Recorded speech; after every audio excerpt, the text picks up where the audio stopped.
What?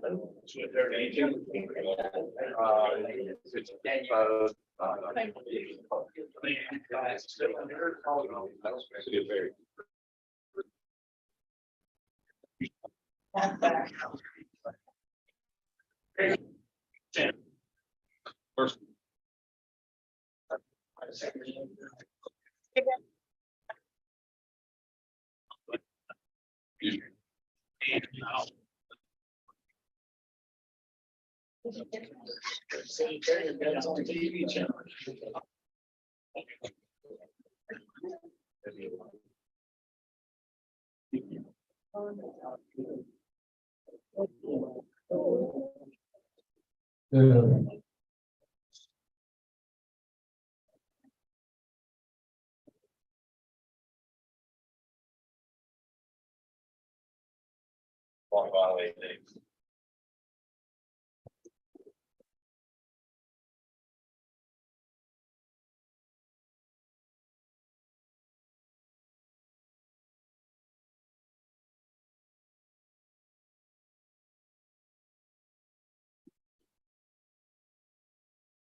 The agenda on there.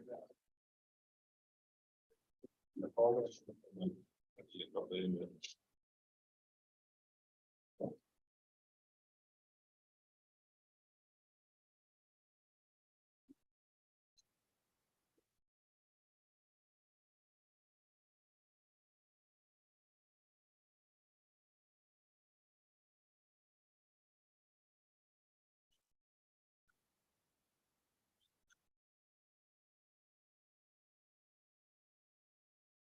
Upstairs, send it. You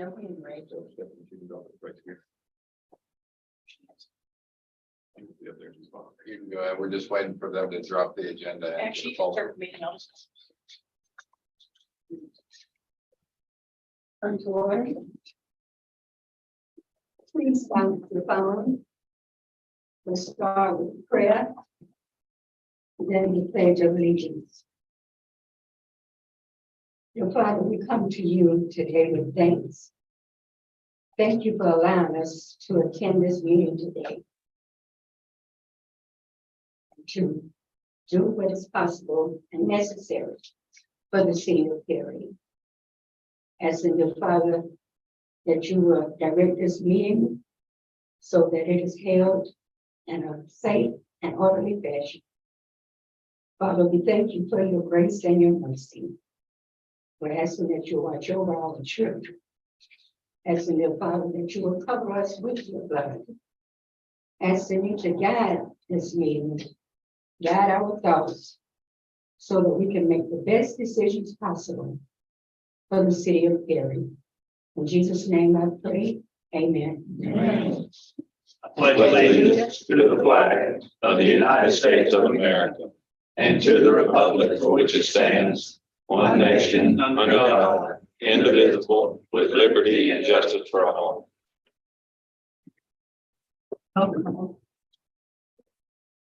Ryan, Yes, dear. Councilmember Landry. Here. Councilmember Woodfall. Here. Vice Mayor Ketchum. Here. Mayor Hampton. Here. They seek an approval of items on consent agenda. Motion. Second.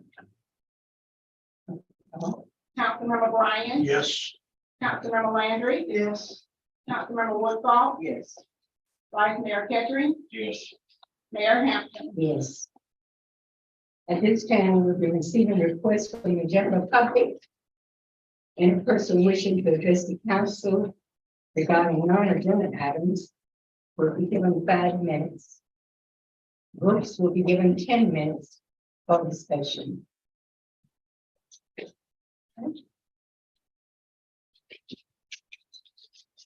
Sonny Lawless, 501 Puckett Road. 2 things I'd like to ask you 5 council members is put the meeting time back to 5:30, where the common working man can come to the meeting. The blue collar worker I'm talking about. I'd like to ask y'all to consider putting it back to 5:30. And the next thing I'd like to see y'all to do is get us a code enforcement officer that can be here for these out of town contractors coming here to do work on the weekends and all. They're here every weekend. I am a contractor, general, mechanical, plumbing, and boiler. I pay a lot of money in this county for everything that I have brought to this county since I come back here 20 years ago. That's what I'd like to ask you people about that. 5:30 and a code enforcement officer. Somebody that can go out there and get something done for the contractors that are in this city or county. Thank you. What is the status of code enforcement officer? We're working to get the police to take it over once we get. I think, that needs to be discussed before we do. I Been discussed, I believe. don't think so, not in my lifetime. How much is it gonna cost us? Same as it was costing us before.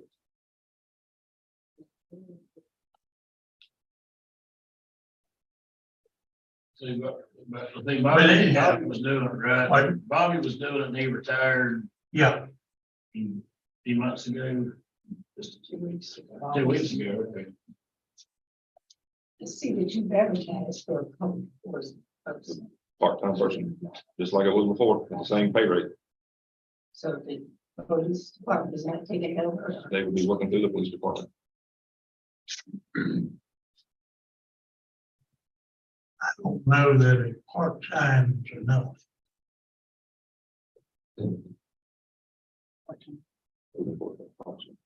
When you say part-time, before it was Monday through Thursday, Would be something similar, 32 hours. so it'd be the same thing.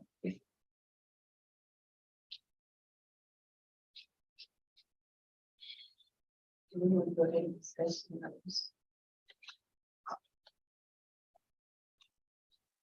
But we have not discussed it, not come to a conclusion. There was some discussion about what we were going to do, but it was just done. There was never any real discussion with the council, and we never made a decision on the motion like that. We'll come back to that later on. Anyone else? Perfect.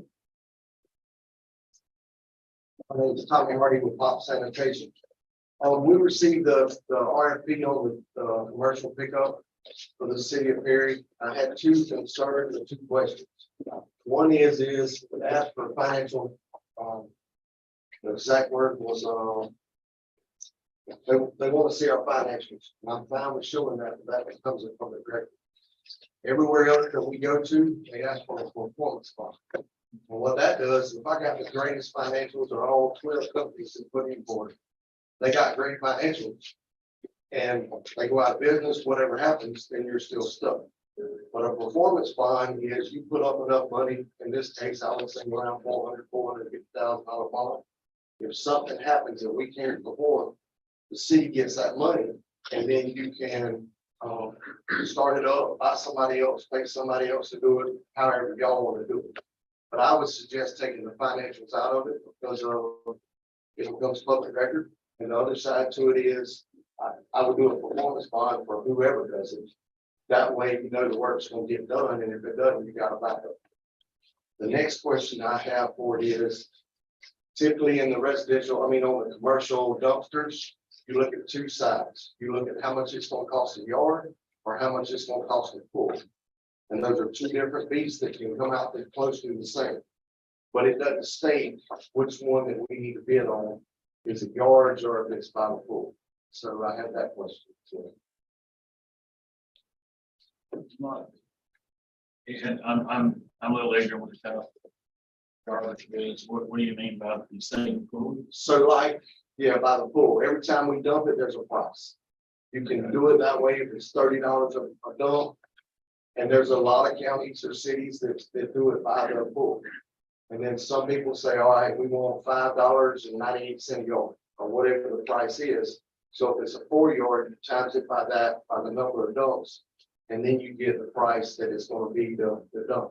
So it doesn't bother us either way, but we want to be on the same page as everybody be on the same page. Does it wash out to be the same money either way? Some people, it depends on how you do it, you work. So if it's a 6-yarder and you come in, there's different ways to do the floor. You can have a set rate where you do charge a monthly amount for the rental, and then every time you pull it, it comes out different, depends on how you want to do it. If that makes sense, I can give you some numbers on it. I didn't bring those numbers today, but I don't say you're not measuring, you don't measure every time you unload it, you just say like a 4-yard up there. And 6 yards. That's what you base your price on. correct. So I mean, whether it's half full or all the way full or Yes. Yes. whatever, it kind of works out. Yes. That's about the yard. But if one company bids on by yard, one company bids on by, I think just however you do it, needs to be everybody on the same. I think we went off the Monticello, which is agreed one of the better ones written for small towns. And I believe it just says the size dumpster, they say a 3-yard. And then if they sign up for once a week, twice a week, or 3 times a week, you know, the pricing out, I think that's what the bid. So it's not a full. I guess so, that's what the bid says, I guess. Okay. Okay. And I asked you about the bond thing and they can get their foot now, it's up to them. Gotcha. I mentioned the financials, but the bond is really the way to do it. That way, if you financing something tanks, your bond's still good.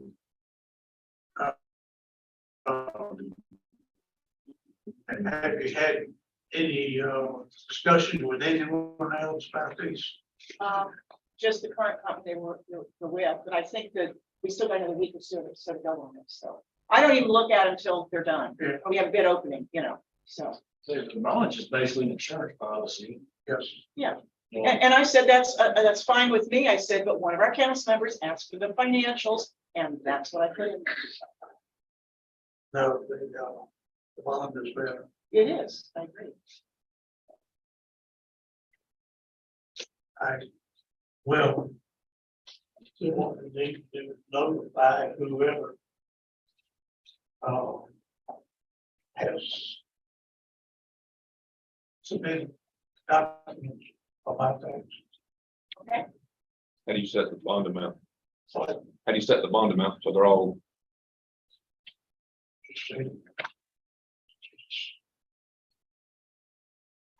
you're following Monticello. What did they do? That was one of the ones, that the one we followed myself is the wording and the description of the scope of work. And of course, I left out the residential items, but that was the one I worked off of the Yeah. template. Yeah. How much would it cost to set up? Let's say it's something. $450,000. But that's how much it would cost to set up, say the city of Perry up in business if we had Yes. trucks. Like, if it was me, I'd do 450 because of your truck cost, the dumpster cost, you'll be closer to that amount. It's gotta be much. you don't actually get that policy until you are awarded the bids. Yes, correct. So we need to put that in the bid, that everybody needs to be 450. Yeah, if you're bondable, you're financing, you're in good order. I have a question. I followed you back to Manchester. Will I follow you back to Perry? Hardy? Monday, we'll have a truck down there. No. You personally, the Hardy name, Oh, yes, but there was a governor that lived in, Governor. that was born in Perry. right? That is my dad's family. That's who my dad's name is. So we've been in Perry for a little while. Yeah. Yeah.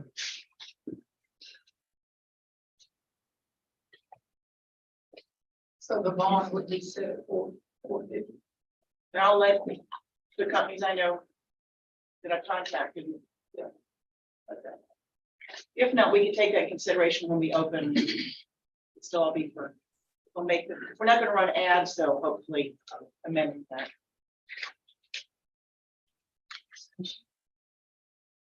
I guess you got a list of bidders, people that want information. We have some that we sent out to that we could identify locally. And then we also put some ads in the paper, and that's what you do. You try to cover all bases, because you can't hit everybody. You don't know There's not a yellow pages out anymore. Stuff on Google's not necessarily up to date or even correct. Anyone else wishing to speak from the general public? Moving on to general business. Agenda item 5A. Mr. Richard Powell of Powell and Jones, City Auditor, present the annual comprehensive financial report. We'd like to be here, delivering the annual audit of the city's area. Also have Brad Humphrey, who was the audit partner on this audit. And if you have any specific questions that I don't cover, we have to discuss this with you. Richard, could you have that closer because it's pretty loud. And here. Is it on?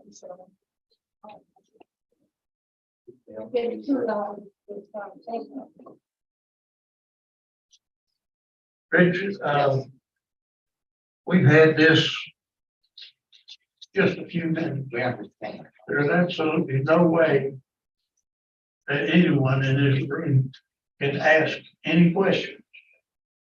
So I would ask the mayor to ask you back at a later date.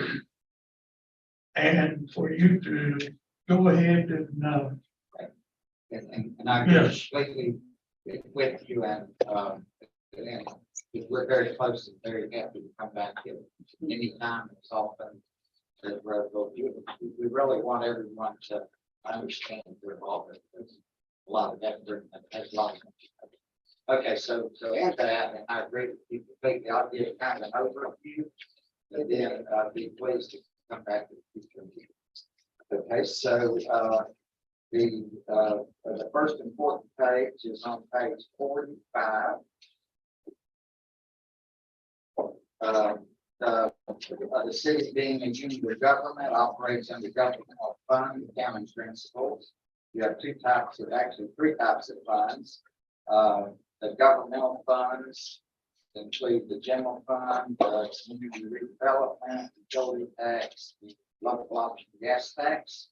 The balance sheet snapshot financial view of these funds at the end of the year. Assets, clearly what you own. So the assets of the general fund, the major fund, were $5,567,017. Total assets $9,186,952. Total liabilities $3,633,443. Fund balances and fund accounting and cash reserves. So the general fund balance is $1,933,474. That represents about 3.5–4 months of your general fund expenditures. Total fund balances of these funds, a little over $5.5 million. That represents about 2/3 of these funds expenditures. So these funds, these reserves are adequate, but certainly not excessive. The next statement on page 47, statement of revenue, expenditures, and changes in fund balance. Again, the general fund revenues are $4,492,865. Expenditures $6,329,170. We've had $1.8 million. You had $2.5 million transfers in from other funds. So the net change positive is $708,520. Overall, these fund revenues were about $5.9 million. Your expenditures were $6,381,000. So it was about $500,000 excess of expenditures over revenues. It was offset by transfers from other funds, including the enterprise funds. So kind of for the governmental funds, you operate close to even. You still have about 3 or 4 months of reserves on hand at the end of the year. Next statement on page 49 are your enterprise funds. The intent of enterprise funds are to operate off the user charges. In here, the city, there are 6 separate enterprise funds, which include the gas, sewer, water, solid waste, recreation, inventory. Enterprise funds, because the intent is to operate off the future charges, operate under. Yes, Yes, sir. you're on page 49. I'm on page 49. But this, mine says 50. It's not, Jan, it's not I'm John, sorry, I have to put it all the time. good. I think I have a day earlier draft and another page. So we're a page off on it. So I'll kind of give you out the head. Okay, so this is statement of net assets, which is the balance sheet. I appreciate you mentioning that. Okay, so the total assets were substantial, 36,419,191. Total liabilities, 7,946,071. Net position is the net worth of these funds, substantial, 28,498,623. Of that, there's 2 components: invested in capital assets, which is not spendable, and then unrestricted. So here you have about 3.5 million of kind of the equivalent of that fund balance. And that represents about 6 months of your enterprise fund annual expenses. So that again is an adequate amount, not excessive. On page 51 is the, okay, which is 552. This is the next statement. This will say the next statement, which I think is your page 51.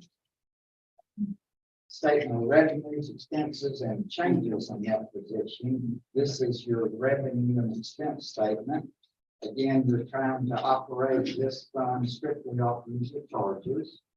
So the total revenues were 8,080,197. The total expenses, 7,304,110. There's operating income, revenue minus expense of 776,087. You had some interest expense and some transfers out. So the net for the year is negative 404,984, which reduced the ending net position 28,498,613. But here again, you still have a substantial amount of reserves for these funds. The next statement, 52 for you, statement of cash flows. Enterprise fund statements are prepared based on accrual accounting. I've referenced this statement as showing the change in your checkbook. And the net result is that you had you had a decrease in cash overall of 556,913. That kind of it equates to some expenditures for capital assets if you pay directly rather than finance and some of the transfers to other funds. But again, you still have adequate cash. On page, I think 54 is the statement of net position of your fiduciary funds. These are the pension funds. We have a police and a fire fund, pension fund, and the bottom line is that the net position that's held for pension benefits, 13,071,790, is substantial, and that almost substantially covers the net pension liability that was calculated in the year. So you hear a lot of unfunded or underfunded pension plans, which is just about fully funded. So with that. After that, we notes and disclosures. There's just a couple of notes I'd like to mention. On page 1, probably your 100 or 101, there's a table at the top that shows changes in your long-term debt. Again, The top is the governmental funds, the only liability, long-term liabilities that you have are employee related, comp absences, OPEB, and net pension liability. That, actually decreased from 3.2 million to 2 million at the end of the year. In the enterprise funds, you have those, liabilities, plus you have some finals. They went up, were slightly decreased. Started out 7.4 million to about 7 million to 75. Okay, so financially, I would say that you slightly decreased your reserves, but you still have adequate reserves at the end of the year. On page 161 is your grant activity schedule for the year. And this year, the federal grants were 633,591, state grants were small, 50,000. Okay, this is called a schedule of expenditures for federal awards. 159 on mine. Oh, man. 160. Mine's 159. That's the future meeting, they'll have to pay.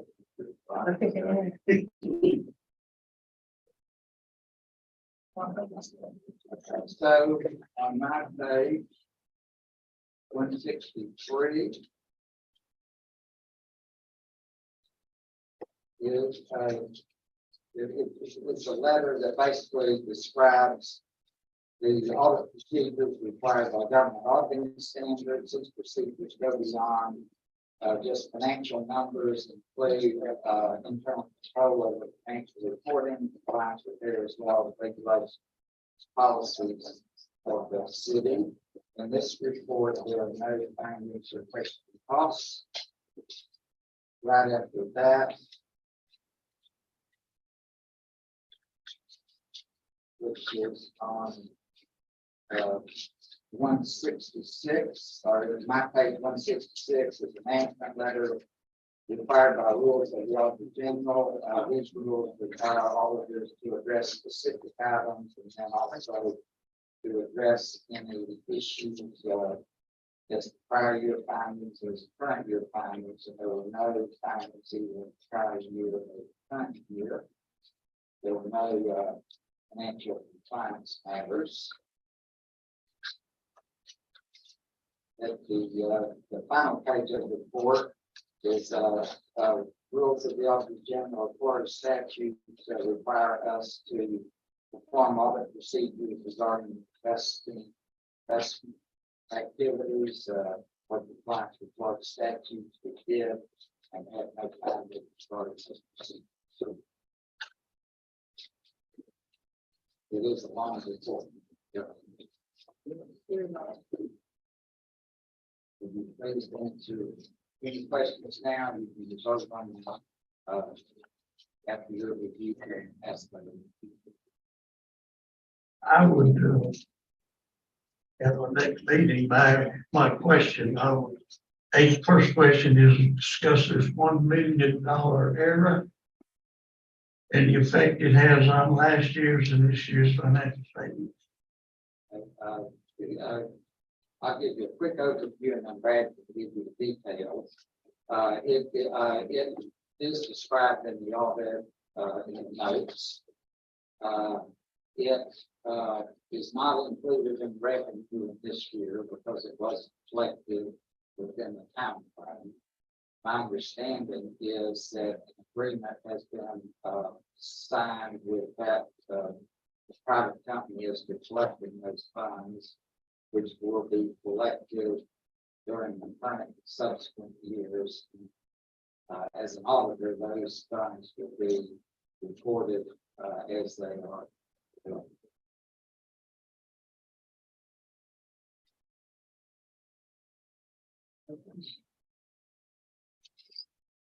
we're never gonna come back to the next meeting.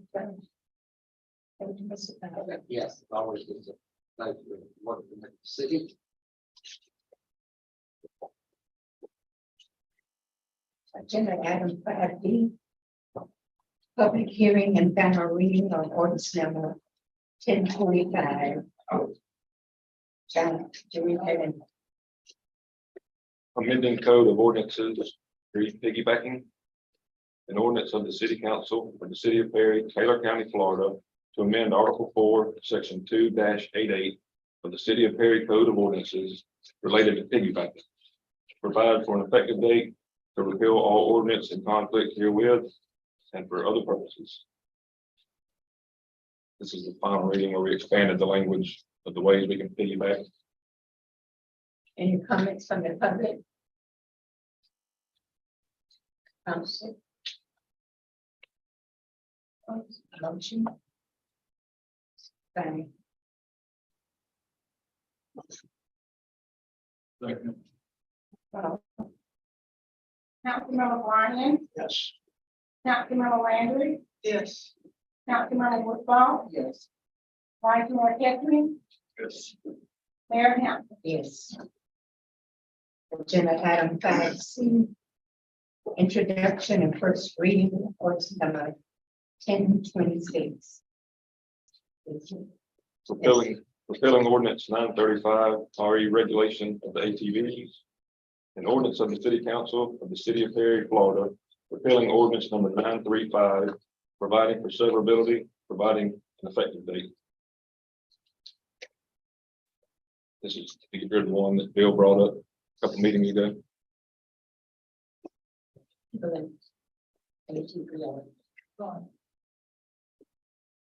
Any comments and questions? Be on the registration of ATVs. Yes. Yes.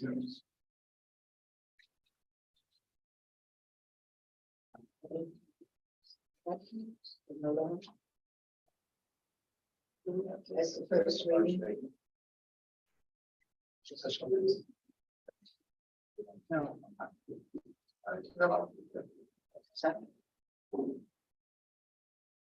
Then item 5D. Council to discuss water field project.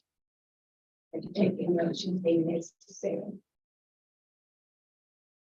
The lowest bid we got back was for 4.4 million. We worked with engineers to take a few things off, take the coating of the tanks off. Use us to pay for the item, so we wouldn't have to pay the sales tax. We got it down to 3.6 million. Which is still quite a bit higher than what we had budgeted. The deadline, without getting extension or having to rebid that project, is April 29th. We're coming up in 4 days. Talked with a few guys from US Water Corp. I talked with 2 guys from Florida Rural Water yesterday. And they both think there's better solutions than what this filter project is going to give us. The 2 guys from Florida Rural Water are coming tomorrow. I want to talk to them, get a summary from them, send something back out to y'all pretty quick so we can make a decision on this. But this project is going to spend close to $4 million to filter about 15% of your total water. We're not tackling the overall problem with this project, and it's going to cost us a lot more to keep buying these filters. You can think of that as a huge Brita water filter. It's going to has to be changed out every 9 months, 2 years. 1 to 2 years. So that's just an additional cost added to the citizens forever, as long as you run those filters. The problem is, we're sitting on with the DP, so we gotta start moving fast with something. I don't want to move fast. I agree with that. I think you get some of this information. And it talks about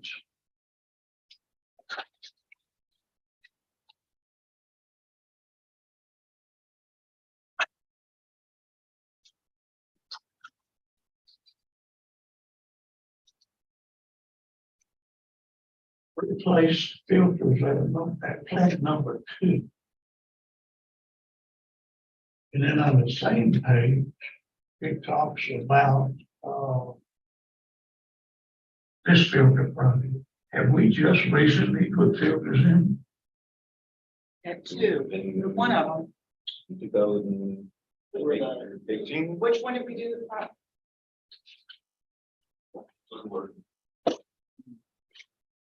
Do I? These will be additional filters to those filters. This is adding a new set of filters Good issue. to those. Why do we waste the money then on this?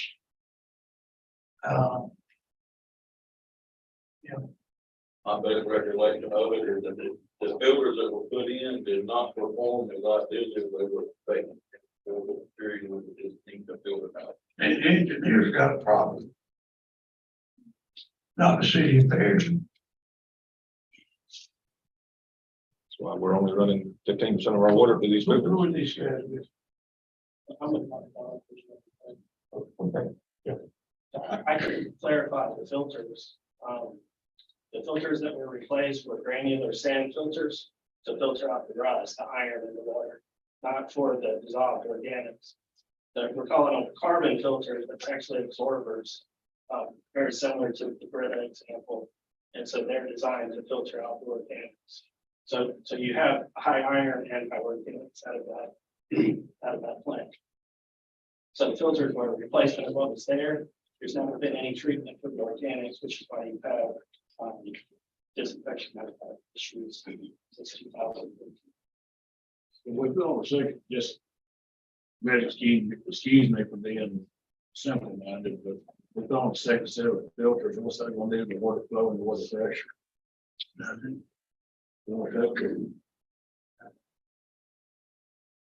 I mean, that's not an act. 100%. Slow down, back off, start looking. In there, I saw some. I can't remember, I saw some. Something about one of the wells where we won't put filters on, it's not gonna be using. Replacing, like going away in the future or something, but I'm just reading something. We'll get a brand new well on the south side, you would start reducing these lower quality wells, which we're already doing with this one. It's only 200 and something thousand gallons. The exact numbers. So it's 15% of your total water. I think we're doing like 1.8 million gallons a day. This is 250,000. I think is what it is. Yeah, I agree. Probably just slow down. That's what I like, Take a breath. being on the screen. Right. I got a question back here. When, water plant is designed, it's got a chlorine injection point in the design. Am I able to change that if I want to? Yes, sir. You have to fill out, you have to show where the new injection point is and then fill out the permit with DEP and then get it permitted. Was that done? You know? Yes, sir. Yeah, the injection points and all like that, plant number 2, I know it's done. I feel it. The change from the original design. Yes, the proposed design has the chlorine going in just downstream of the existing sand filters. And then it runs through a chlorine contact chamber to hit disinfection contact time, and then it goes into the clear well. The design for this has granular activated carbon filters coming downstream of that. And so you have to pull the chlorine back out of it along with the disinfection byproducts that were formed during the bulk disinfection process. Excuse me. And then you have a chlorine injection point to maintain your residual chlorine that's required inside of the pipes. So it's been done. For, it's not been executed, but it's been permitted. How long these filters, just how long has it been in the system? The GAC, I think the technology is from probably the 70s. Filters. In that new plant, we had to get special permission from DEP to put those filters in. Because they were not to be used at a water treatment plant, they were being used at a sewer plant. Now, did we throw those things away? The old filters that were at filters, they were rusted out. Well, budget is part of it, as far as I know. I didn't work on that project specifically, but I would.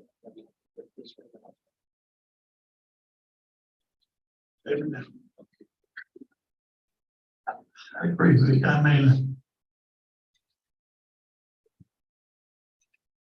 your hall doesn't feel like it should. Should be spending $4 million for 15% of your water Yeah, and to not yeah. completely solve the problem. No, probably just do 15%, that doesn't make any sense. And get a whole brand new well going. So that does mean we would lose this grant that we've got, right? Yes. But we get new SIS. You can, but, you have to, you go through, I think August is the deadline, you have to have a new planning document in place by the end of June, July, or else you're late until the next year. So it'll be another year out. For us,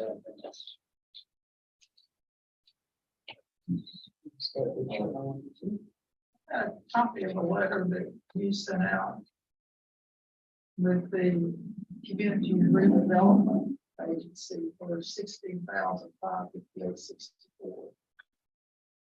Was that money that we said would be used for this filter? You requested The that. city's letter for CRA, That's that's the downtown. Okay, redevelopment, Yeah, totally different. yes, like the Dream Grant stuff. Okay. So what did you suggest that we use that money for? I remember you making a suggestion. And I thought it was for the water. You're talking about the 700,000 Yeah, the CDBG, CDBG. and they're gonna be and that project is hopefully to be looking for the new well. And the testing and some of the engineering for that, hopefully. And that would be a grant, and there's no payback to anybody. The SRF would be a loan that we would be on the hook for. That's gonna see. I think you get it. There was originally 80% grant, 20% Loan, yeah, so we still would have loans. That's right, but I think what Ms. Landry is confusing is when the CDBG presentation was given, one of the options was a community redevelopment grant, which we did not apply for. And you're confusing that with the downtown community revitalization. Okay, so we did not apply for this one. You applied for neighborhood revitalization, For what? neighborhood revitalization, which is. Okay, this says community redevelopment. Yes. agency. that's Which is- that letter you're looking at has nothing to do with CDBG. Okay, That was just for the downtown. That's the money we collect from the downtown From the area to be taxes. used back downtown. So that got moved from the taxes to the CDBG or Okay, so my CRA. question is, we thinking about doing something with this one, what were we gonna do? But you're right, that's what she said. But yeah, and that's for like benches or Dream Grant and the CDBG, that's a spiel that they have to give on all four components of what CDBG can be for. Which is confusing because he's absolutely right. They use and same labels. They kind of sound the same. They really do. Yeah. But that one is for the new well. So this would expire. This would expire. Let me talk to the Florida water guys tomorrow and send a summary to y'all, but I think we need to let this expire. Because you have We don't need to 15%, delay. the money versus the benefit. I have one question. I don't know anything about this. These filters, is there any way they can capture what everyone is talking about? The forever chemicals that's in our water. It's found, that's the same technology we use for that. So your water coming out of this plant would be the cleanest water we would have. And of course, it's gonna cost the most to treat it. But it would, that was one of the reasons that it was selected out of some of the others as a future for the city in case there was in place. You might have to take a different carbon to put it, different material to put it in because you got everything else in place. And it may work on its own, we just didn't test for, every chemical, just for the ones that. Seems like. And if it did work great, you would up that well and drop another one down, this bad quality. So it would be more than 15% if it worked like it's supposed to. the cost per dollar to produce. And your cost would go up, but you would use that well more if these filters work like they're supposed to. And how often do we have to replace those? Yes, maybe we designed it so that it should last at least an annual. But it can't last longer because this biological stuff we put the test. So the stuff we have to replace every year or two, what is that? I think it was $180,000.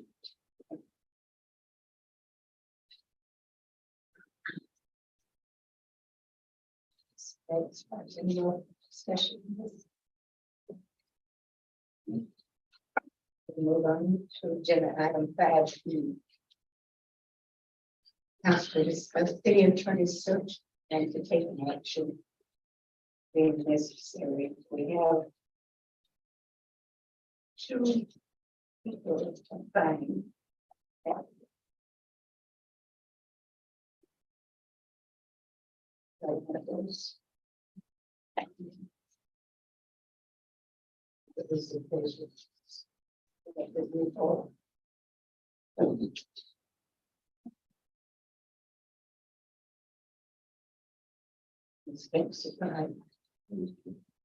So you just said. I think they have said until. Right, Yeah, we just said that, yeah.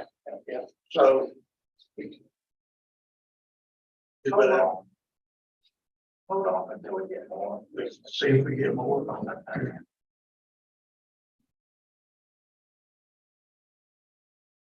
Large tools. So we had two applications, right? What you say? I don't want to go too long with that house. I don't want to, I wouldn't like.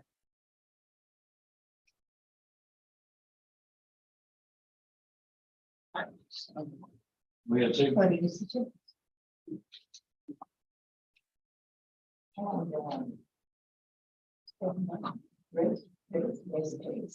Today, I don't think he's gonna be filling in for us. Friday. I think we're gonna be out of luck if we don't, at least interview them.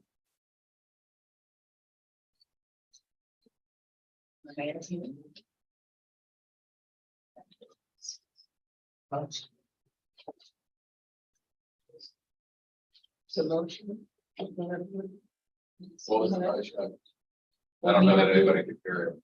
That we interviewed the two that we have. What was that?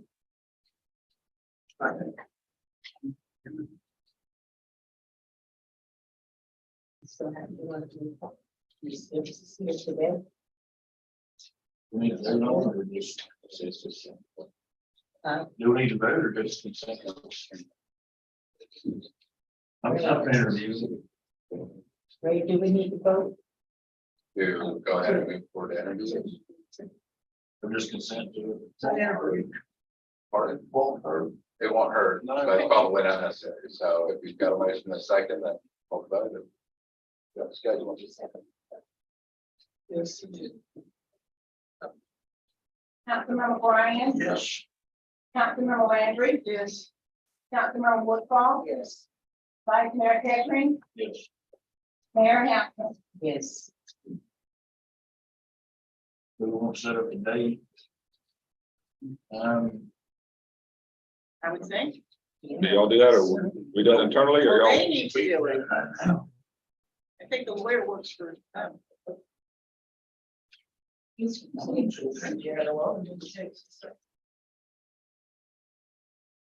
Like, they're gonna do that, or we gonna- they're the interview.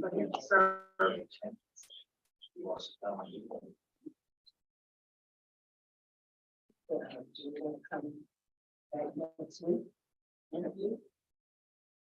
And maybe that fellow would want to do Zoom. I couldn't tell one way or the other because he said he was doing Zoom remote for his part-time job with whatever county that was. And but he would be here in person eventually, but just throwing that out there that if he responds that way, maybe you have to do that in the public. So It's only. If you don't like. It's not loud. I think we should say that. Fine. The next day. Don't know, I don't know yet if I'll be able to.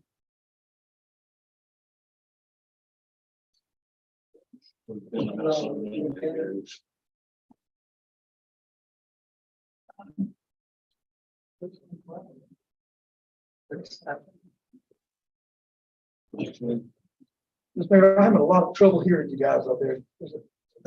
Everybody seems to be talking to each other. We cannot hear anything. Trying to figure out the day. I know, we like to hear that too. If possible. I'm probably not gonna be available till Thursday or Friday. Monday and Tuesday, Wednesday, I'm probably gonna be tied up.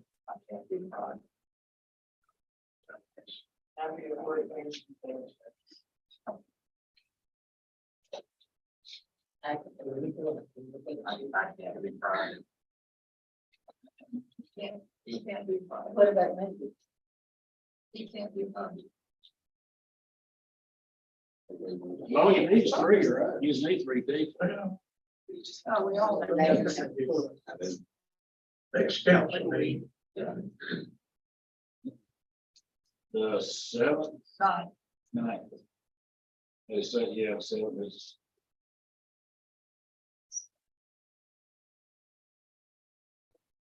So the night of May, Yes, 5 to 9. We can't do it any sooner. Is the next council meeting. He's gonna be out those 3 days. I'm gonna be, Bill and I will be out that day, and it was out Thursday. You gotta work Thursday. Of next week, Tuesday and Wednesday. And what about Thursday? Next week. You remember Thursday? I don't know. You don't know.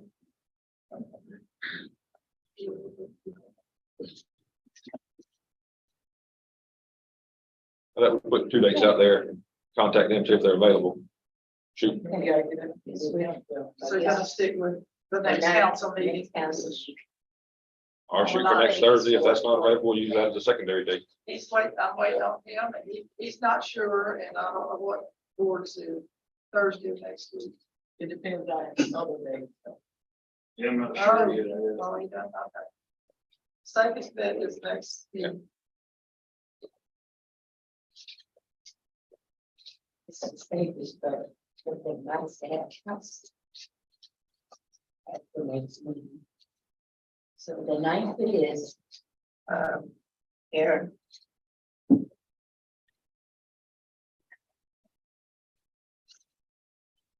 Are you good with that? Are you speaking to me? I'm sorry. Yes, You good with I am. that? Okay. Any of the dates that was. Moving on, agenda item 5F. Council to abstain. Continue discussion on policy resolution. All right. Sent you, well, last meeting, we were directed to come back with a street light installation, and the one I sent you is almost identical to the one we approved for speed bumps. Made it a little bit easier to get the policy through.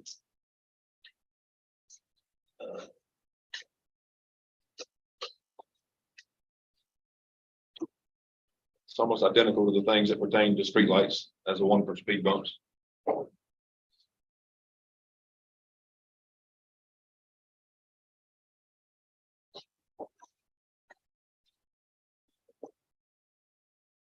I think what you are, yeah.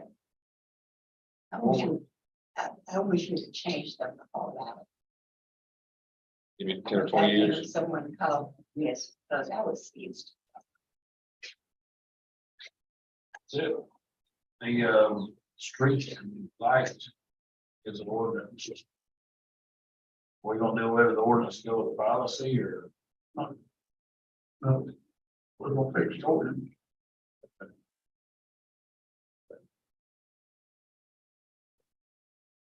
Not the way this is written. This is written as a policy.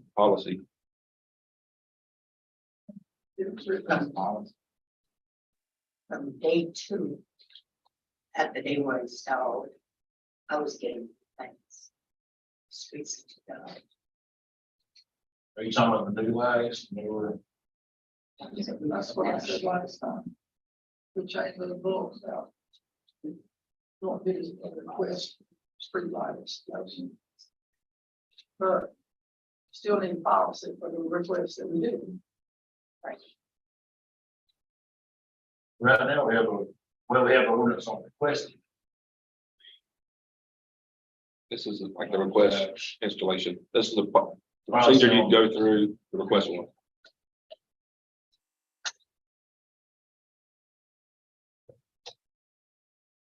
Second one was staff holiday.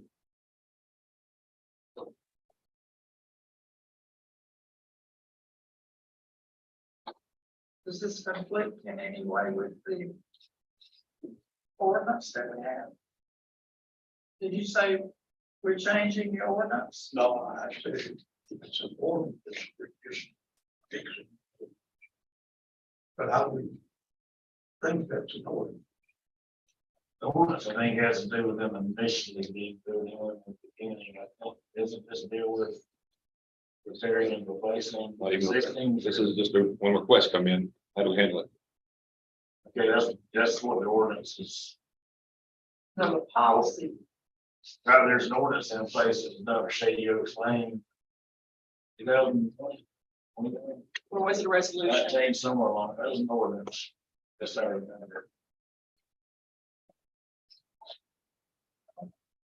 I will have to research them. I could be very wrong, but I would say it's an ordinance. Resolution. That it would supersede the policy for sure. That's what I'm saying. But we did do that with that neighborhood that started to build, yeah. So they requested street lights and the next thing I know, it turned into an ordinance. I'll have to research that. You know, any way to pull that up? Can do. Maybe it was a resolution. Was it, would it be on any code? Was Not- ordinance, it would be- Not a resolution, not. You passed a policy resolution in 2021 related to streetlights, 2021-003. It is in the same format as the draft that I prepared to you and the policy letter, which is different than what. So it's a resolution. It's not an ordinance. Right. Scroll down, What's that? scroll down a little bit. That's the one that talks about the petition and having 50% and mail in. Yeah, Yeah. so that's, Okay, that's, You passed this one, or the board did. On that was wrong. I'm glad I'm wrong. It's April resolution. 13, 21. But as I said, even the ones that we passed before, the idea here is to start with a first policy resolution, repeals all policies in place, when you're ready to pass them, and then in succession at the same meeting, we pass the one. So we wipe this one out, with wipe, even if you're going to repass the same thing that you already had on the books. The idea is to give everyone, public and yourselves, a clean slate to go. We don't have any existing policies hanging out there that are dated before 2022. And what you gave us is a list of all that all happened. Right, So yes, I gave you a list of everything that's out there. That's the, when it starts with historical policy documents on page 60 of 128. Everything that follows that bookmark in the PDF, including the past policy resolutions here.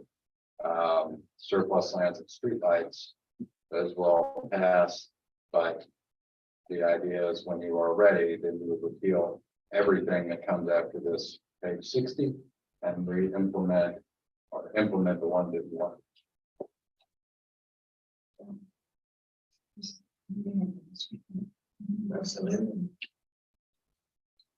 Right, and so what we have now on the draft that I had prepared for you right here, it would look in the same format. And these are all set up to say policy resolution, not resolution. You might pass other resolutions, resolution to approve domestic violence awareness, things like that. Want to be clear, policies are in something entitled a policy resolution. They ought to be in uniform format, and so it would look like this, but then we would take the criteria that John has put here, and, if you approve it, and we would just drop it in after the whereas clause here, and that would be the new policy. Yes. Here, do you have a copy of all these? All these resolutions and on policy updates? Only, you mean in this today's packet, I mean, I'm talking about a period, do you have them at all? only when they're handed out, maybe, I don't have I don't know if they're sent to you. or not. No, but if he wants to, he just calls Stephanie and.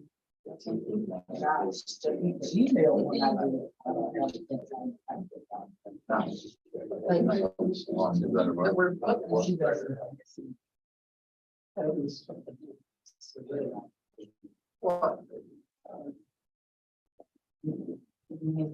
Petitions. I made it where it's just a petition instead of handing out ballots, having to get mailed back or hand delivered to City Hall. It's just a one-page signed petition to present here saying everybody on this street wants this street light, or 75% or whatever I wrote in there.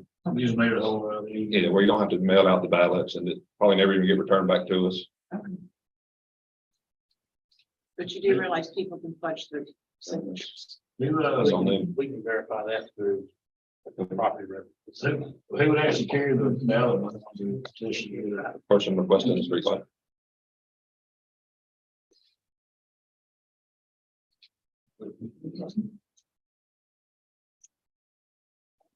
I'm concerned I have about that, some of the stuff that's been going on lately with people walking up on people's porches and, Well, that's right.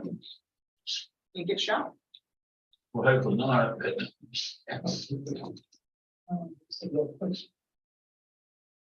Ask for police escort.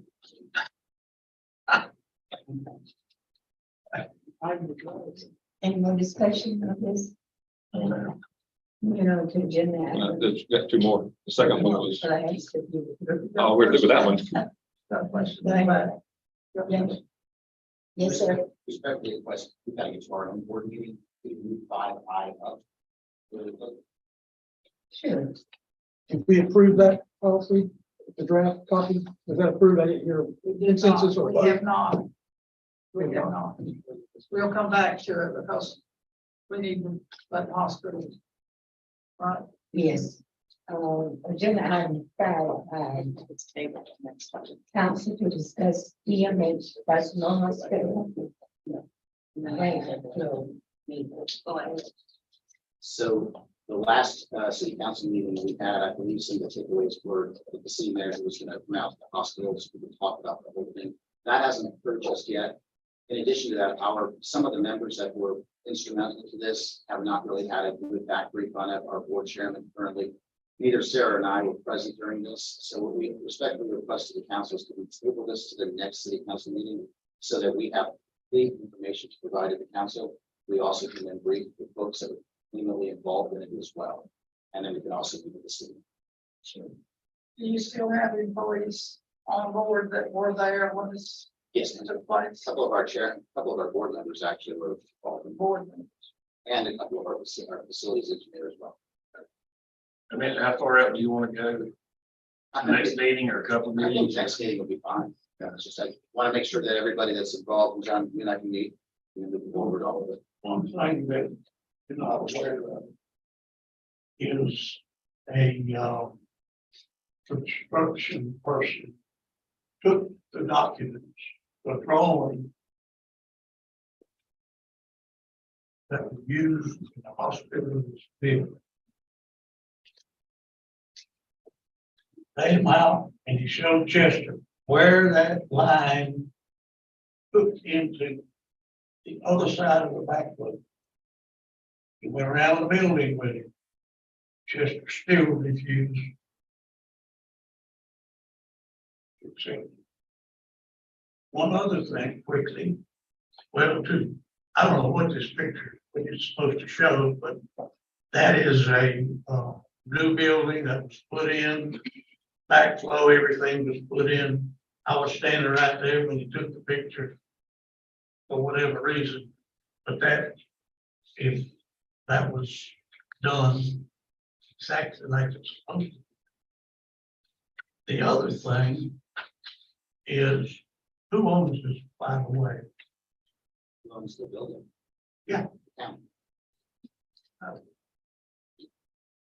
The city owns a third, the county owns 2/3. So that's city property too. Because it's in the No, the clerk pays no. No. City paid for it. We got a tax out there. Right. Same with the tax that we had out there flowing. Right. Okay. We paid a third of it. And that's in the documents, if it's ever sold, third comes here, 2/3 comes there. That's how we wound up to, I say, we in city council, I don't see ordinance. That's how the council wound up with two. Hospital board members, so the third of the money was, the sales tax was supposed to come to cities that got. Well, we gave the money, they voted to give that tax money to them, but we don't own that hospital. We couldn't get it, it's no collateral to us. Yes, there is. Look at the document that was written, Fanny. Okay. A 1 year then. Well, I was. I know. You need to accept. This 20 or more years ago. I just- But if you, 2003, we were, I figured out what year it was. but now, and I'm looking at this letter that, is sent. And there's one thing. Now back when the DMA was built, engineers, architects, and inspectors for the city. Approved. The plans and specs and the way that was constructed. If the city made a mistake at that time, it's not the hospital's fault. It's the city's fault. Ray, can you speak on that? Nope, all new to me. Nobody's asked me to look into it before this now, so It's too late now. That's what I was. kind of hard to. Yeah. So when Bill, your people. See, I'm looking at the deeds. I don't see anything on the deeds. So- There are other documents. I don't know because I haven't had a chance. It says it was wrong. I don't say it's wrong. All I know is that, but Chester circumvented, there was a problem that day with a hospital being unable to turn the water on. Whatever was done in 03 doesn't matter. City unable to turn the water off. Hospital didn't try to turn that water off. The city. That's a visit the next meeting, right? Yeah. So let's. Yeah, let's, somehow. Because the problem was after that, years after. So this. Did you get a copy of the letter? From you. What letter? The letter that the Baptist Memorial Hospital sent to, It came from Don. Yeah, well, I know, I have a good idea what's. when that's what he's referring to, that's why. That's, yes. Can someone reach out to Chester and make sure that Chester can be there this meeting also, because I know he was the lead person. Right. I think. 4 o'clock meeting. I don't know, I know I seen Chester. Okay. Next meeting. Thank y'all.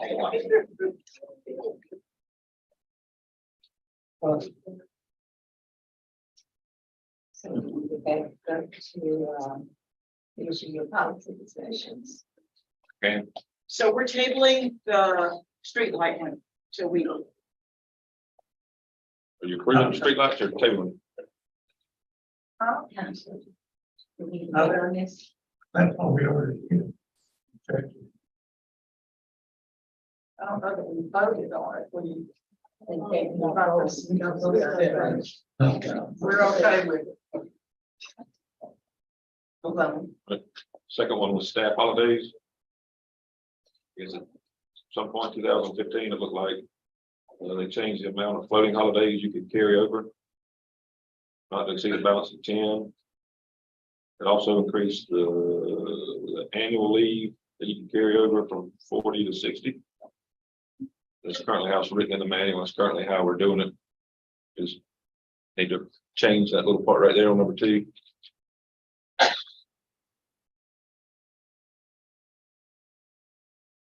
that your note? Emily? That's mine. I don't know what that means, so I like it. Oh, to bank. And Employment bank of the 10 floating holidays, one or both may be carried over, one or both, what? you get 2 floating each year.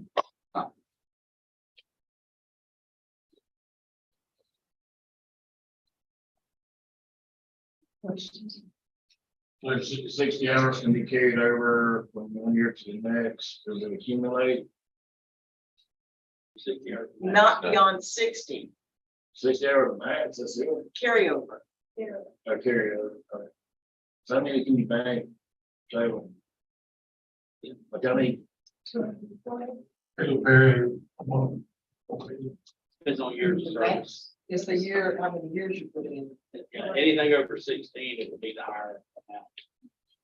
What's that? 220. 160. What's that? 160. Yes, max of 220 if you have more than 16.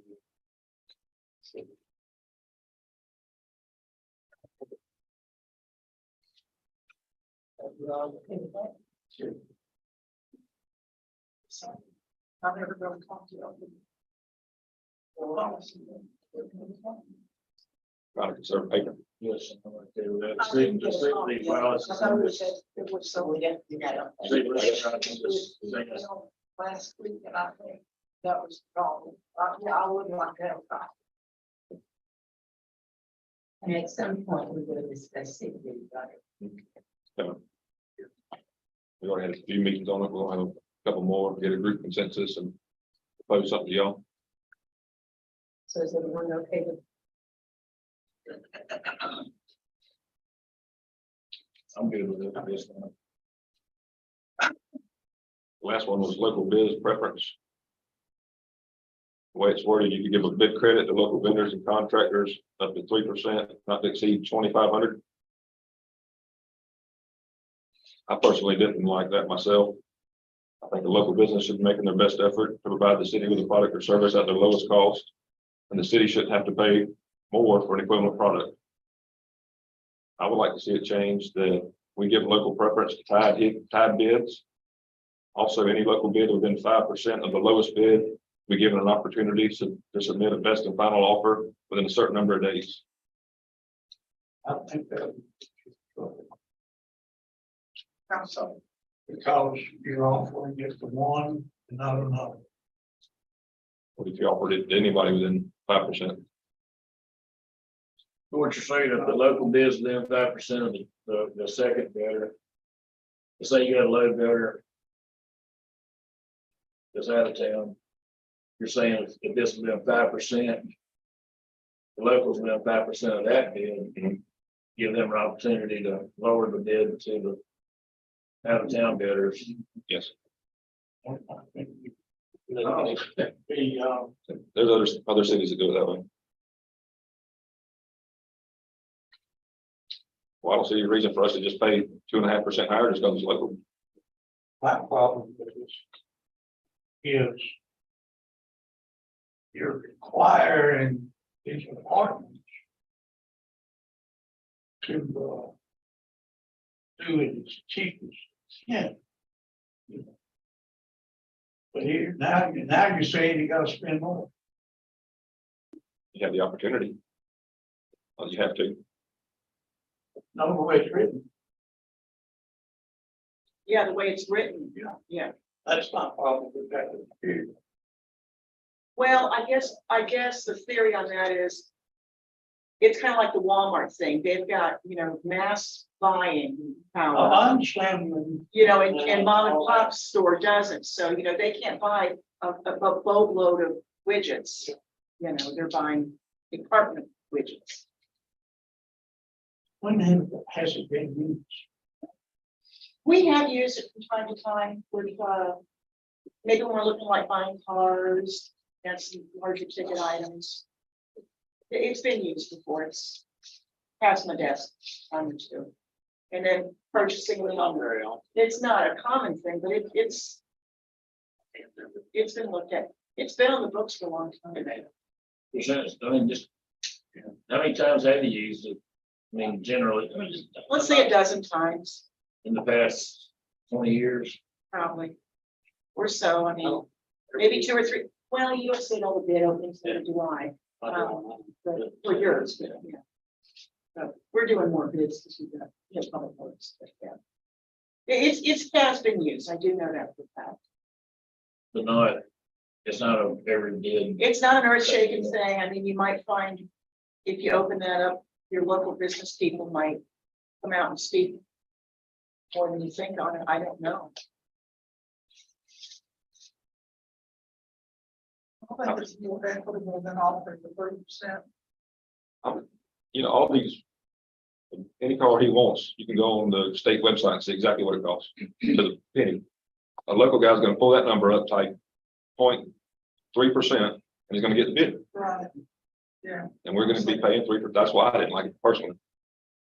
I'm saying, I think it's more equitable. Oh, yeah, so where you go. Yeah, Yeah, I've seen that exact thing happen. Bid policy is 5% and It's gonna be 5% over. they came in at 4.9%. And that's why you bring that out, it's only if the bills are tied. So, You get local preference. yeah, only if they're tied. and that was written kind of before the internet had the stuff as slick as they have now for pricing and all that. Are we going to change? Doesn't matter. Yeah. As little as we use it, we can get rid of it altogether and do it as a case by case basis.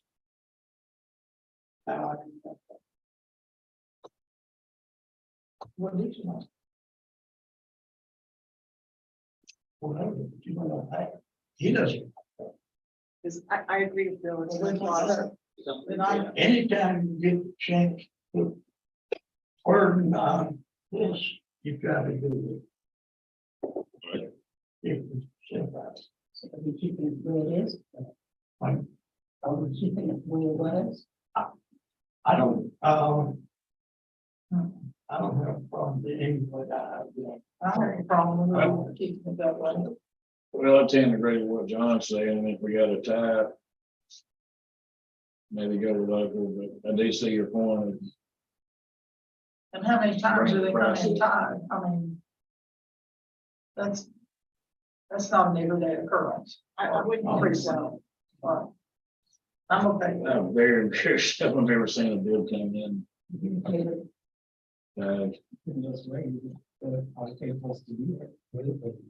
I know. Are you hearing the discussion among them? Okay for us to do what specific, we have all, they got, proposed. And we ask for the best and final offer after bids have come in. I'd have to research, but I don't think so. I think that's risky. You're inviting, And actually, that's the whole thing with that water filter. That was the whole problem with Mott slowing up the water thing. Because it was put out for bid, and then when we were overbid, then they started making negotiating between the two companies. And we were examining that, like, how kosher is this, you know? So that's why we were stepping on thin ice, and kind of why it got brought back to you in the first place, because of that. I've seen it before, is they'll take an entity will take the low bidder or an only bidder and negotiate. I've never seen it between two bidders. Well, what usually happened, well, this was with both bidders, but because the project was having to be scaled back. But then you get low bidder, they start pulling the change order thing on you, where they start jacking you up. Oh, well, we didn't cover this, we didn't cover that. Well, you didn't say that in the bid, so that's the stuff you gotta be careful with.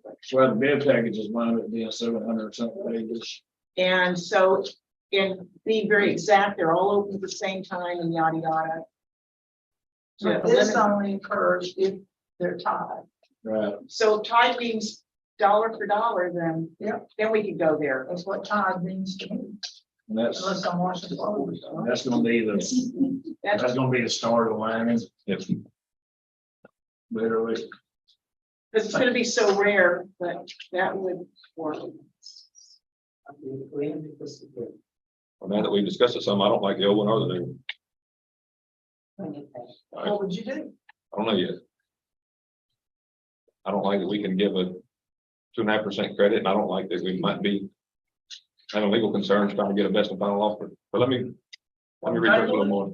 Table that one. Mr. Curtis, are you want to leave? You want me to go ahead and present you? Am I wanting to leave? Yeah, you said at 5 o'clock. You would go to see it. Yeah. Oh, that's 5 on Friday.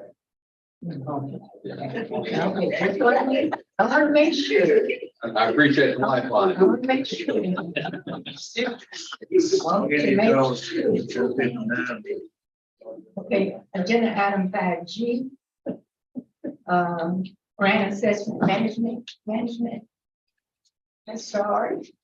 I want to discuss with y'all the option of hiring a grant manager, What is one grant for? everything.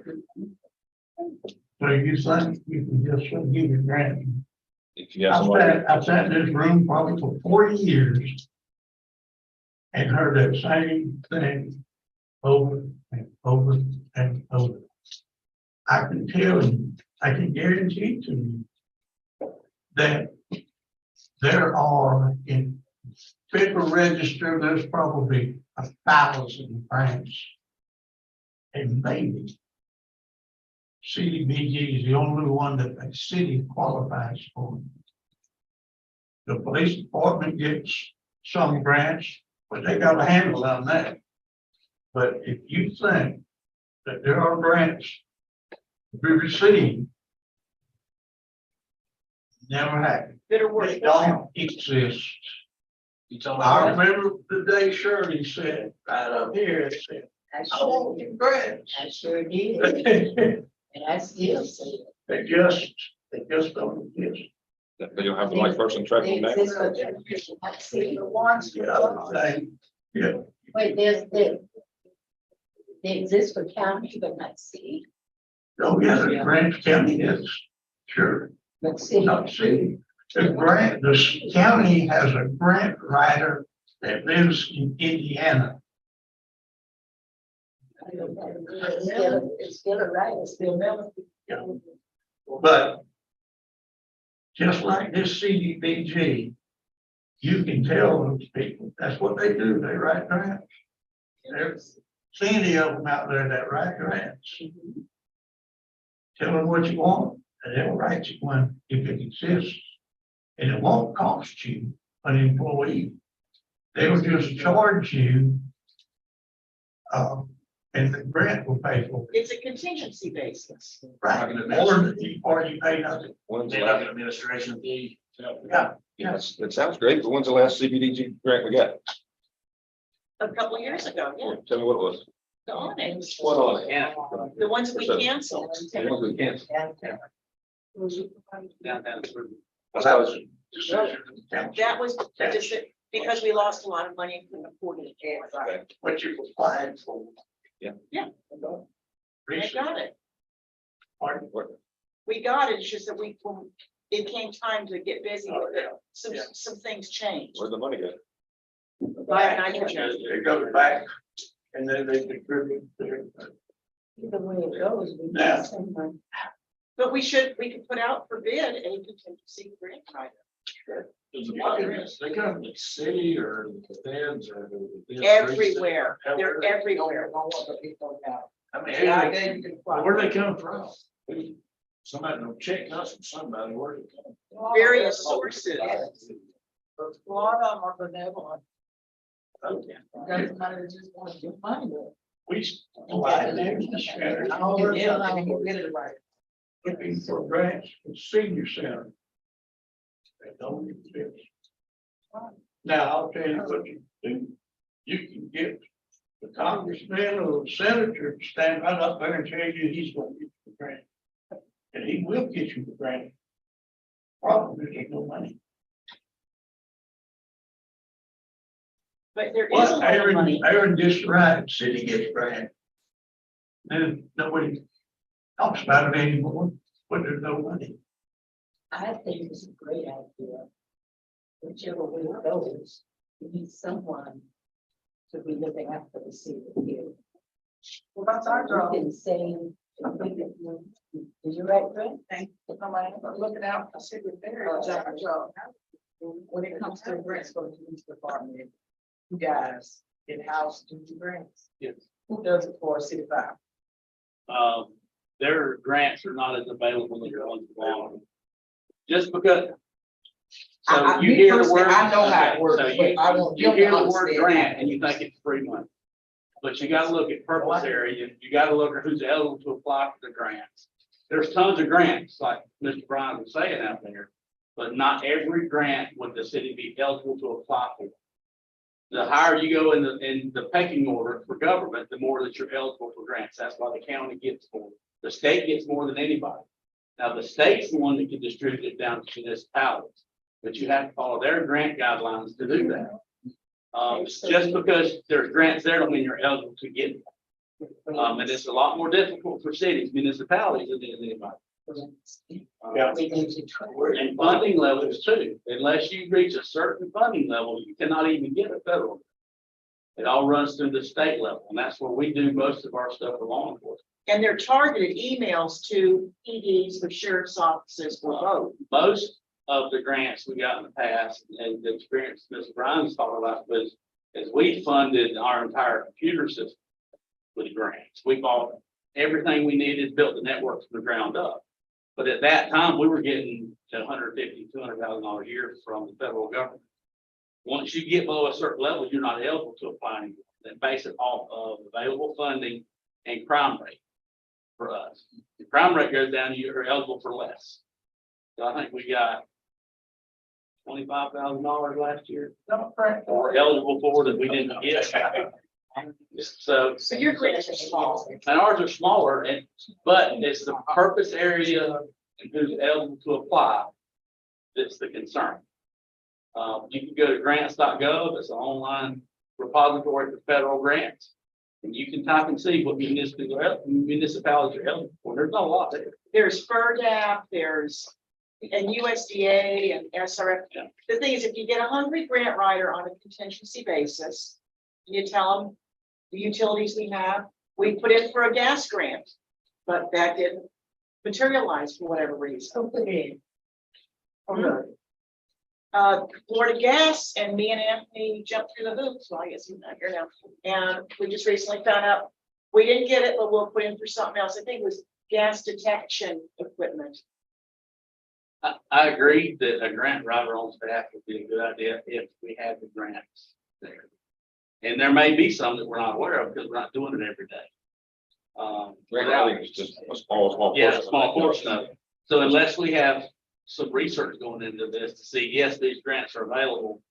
And we need a grant writer and manager to accomplish this, to make sure that we get the best benefits for the city.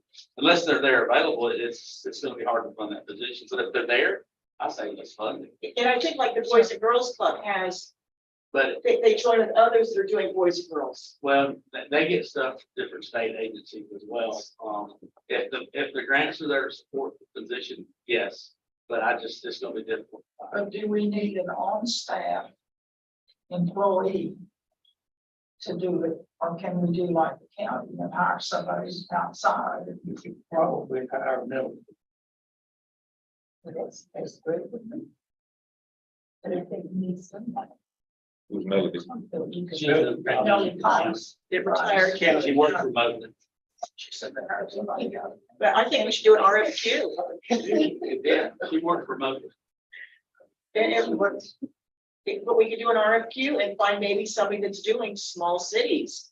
I'm sure the need for cities also have. That's a resource. So I just think that if there's something that we need and if we can get it through a grant, we should jump on it. Absolutely. No, this person be doing just grants or something else at the same time. Kind of doing asset management in there too. What management, Asset. asset management? Keeping them all city assets. We're not doing that now. We don't have Good, yeah. Yeah, we do that. But it's Each different. department does, Well, no, we've got she's got it in the TBS system. I do the depreciation end of it. Stephanie does like the trucks and the cars, vehicles, and now like what Wool Water was presenting to us, where now you have this anticipated, you know exactly what's going to be obsolete in 7 years and 8 years and 9 years. This whole science of breakdown of asset management, and it's That should be the whole city. yeah. My personal opinion is not a busy work, but because you know what, you can wish in one hand and like, yep, that needs to be replaced. The computer says, but it still runs. Let's keep driving it. I guess what we need is we look to see if there's a grant out there for it and get it right. How about that? A grant for a grant writer. If it's, say for instance, listen to what I'm saying. I don't- Penny knows how. You don't want to have a writer. If we find a need and someone looks, see if there's a grant, then we find someone to write the grant. Maybe Fred, The trick is finding the grants, Shirley. That's the research time that we don't have. or League of Cities, and the whole website of it. What does, this box do? What else do they do? Isn't that CDBGs. That's all they do. That's the only thing. But I'm thinking if we put out an RFQ for a contingency basis grant writer can work remotely. And see if we get somebody, they might be in Wisconsin, but if they are experts in, small city grant management, they might already know stuff that, oh, you got a gas department, I know some stuff you need. You got a lot of local writers right here in Taylor County. And you can advertise locally as well, of course. That's what he's asking. Technology, they don't have to live in. Don't need an office, don't need to pay workers' comp on them or anything else. For vacation time, let them. Did you get a chance to Jen?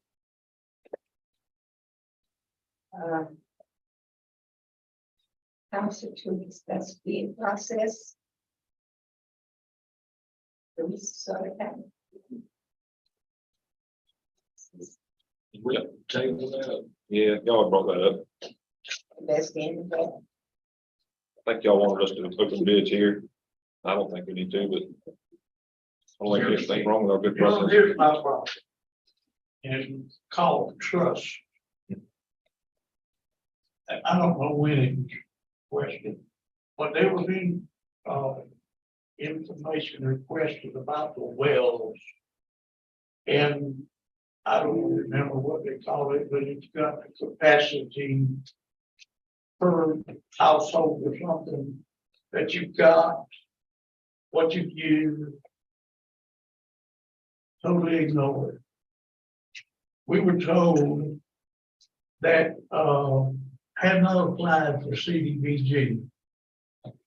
And I specifically asked her that because if we applied for one and was not awarded it, we could just kind of follow that thing.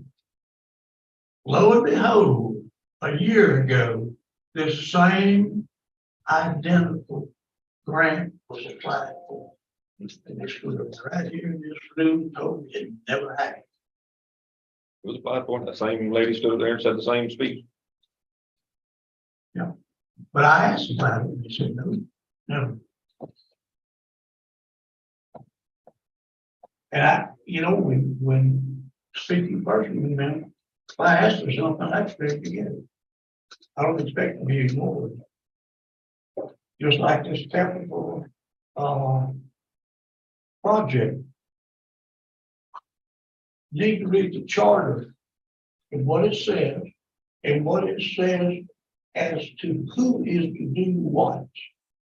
And it doesn't say the city council is to, it says you are. And it discusses what is to be in that document, and it's not just a list of stuff like you're following. And that's, plus I've had people ask that happen. open bids and council. Would it be a real big deal to open the council meeting? Just, I mean, what I'm saying is open them up, read them aloud, hand them back, say, go through them and figure out who it is, and who ain't qualified or whatever. Some bid packets that thick. Yeah, I'm talking about just the front, you just read the front page. you just read Some of them the- that does not exist. You got to figure out the 800th page to They figure out have- where the prices are in there. 2 and 3 booklets, loose papers. I mean, some of these are very in-depth, and actually, we just said we can't, because I was doing all the paperwork for it, because our Elizabeth was new with the purchasing, and one of you had multi scenarios for the pricing in their book, so it's like, I couldn't even put a bottom line on that particular one's scenario. It was when we we're looking at the payroll. Something that has been characteristic of Harris.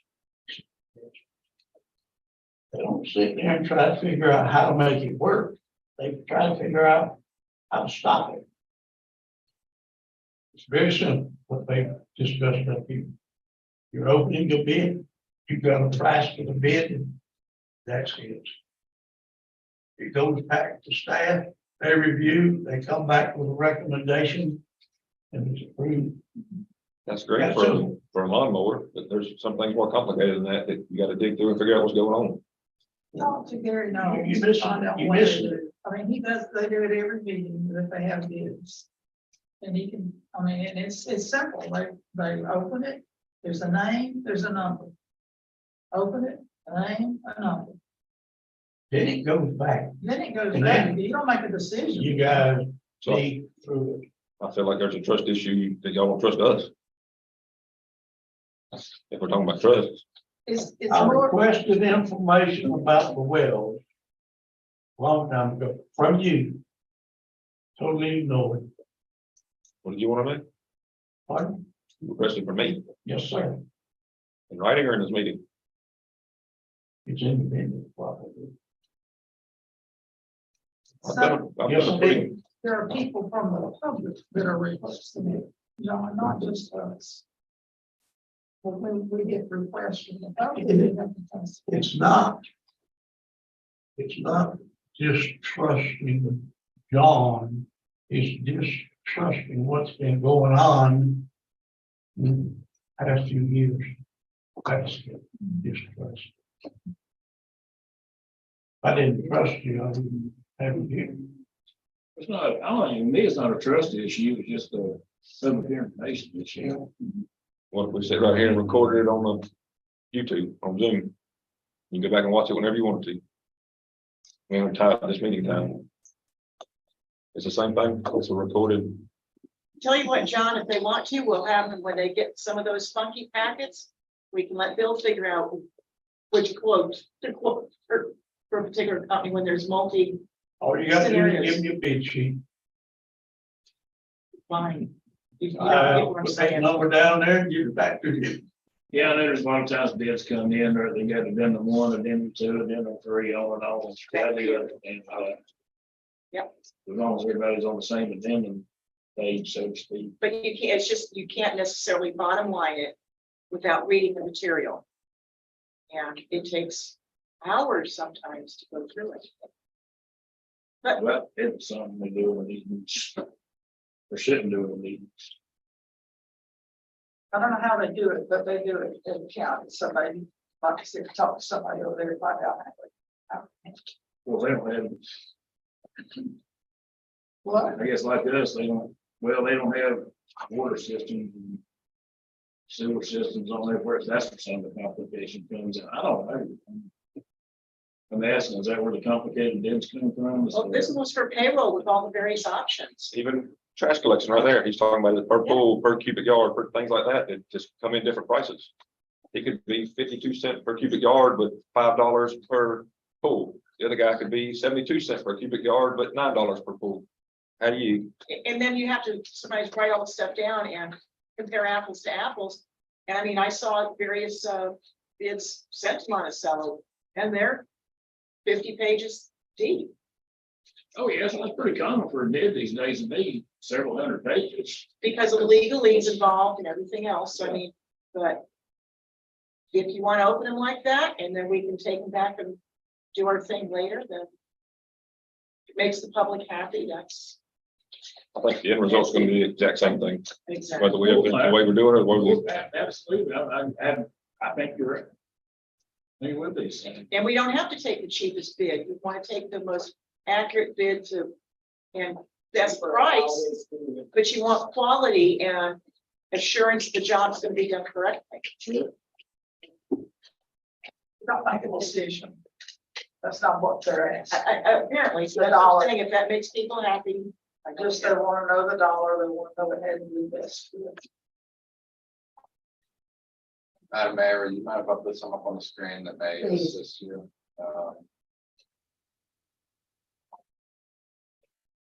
And then I can find it, but. So this is a spreadsheet that I put together,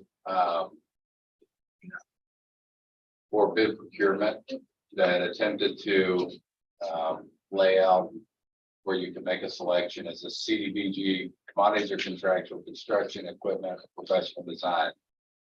All right, and there are different rules for, there's basically three main categories. Commodities and contractual, equipment's kind of in there with it, construction and then professional design. It comes to commodities or contractual and also essentially equipment.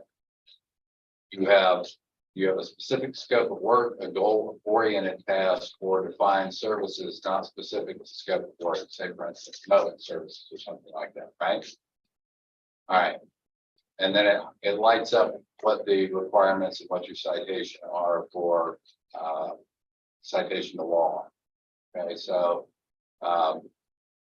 if you are looking at defined services, but not a specific scope of work, then you've got to have, it's category 2 under the statute. If it's above 35,000, then you would have required number of bids 2. Request for proposals, competitive selection, competitive negotiations.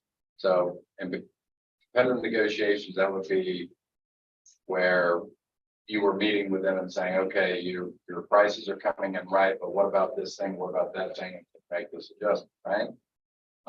When the bigger the project, or when you get outside of something very simple, so for instance, specific scope of work, you almost have to go with just the low bid. And they have to be sealed, et cetera. So it's easy when the thing that's being proposed to you is something that requires you to open them and accept the low bid. When it is something that, say for instance, attorney services, those come through request for proposals, or request for qualifications. You're not required to accept the low bid. In fact, you're allowed to talk with them, interview them, see if you like them, if you feel comfortable with them, and you can make a decision based on that. And so, and then really complex projects are sort of the same thing. It's not as simple as what's on the top of the sheet. And so, sure, it might be good to talk with Gary to see what it is the county does and mimic it. And or it could be something where you just open all bids right in front of you, but to be under any misimpression that you're going to be able to decide every bid on the spot or the staff. No, that's not what they're asking. Okay. That's not what they're asking at all. Or even the dollar amounts put on the bid sheet to make it Right. appear that way. Some of them aren't going to have that. Some of them are going to say, here's our proposal. We think it would be 20 hours a week in mowing this thing and 40 hours a week in servicing trees over here. And these are our general hourly rates. Here's our equipment costs. Here's a bond if you want X, Y, and Z being done, but here's the bond required if you're wanting X, Y, and Z. And then they submit that, change it after the fact, but then there's a competitive negotiation or further question happening. So I guess we could always request the bottom line. Up front, and then you negotiate.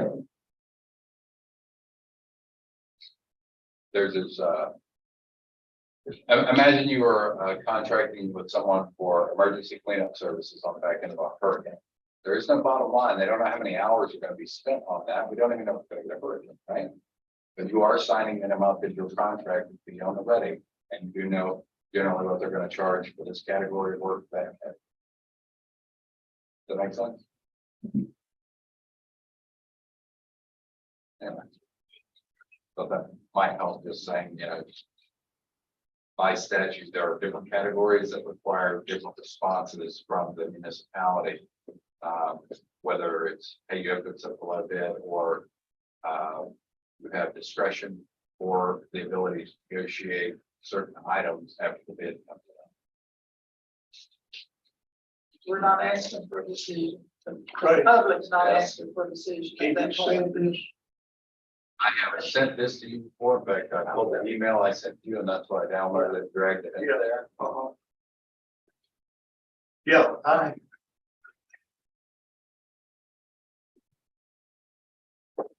We're buddies. I figured you would. Yes.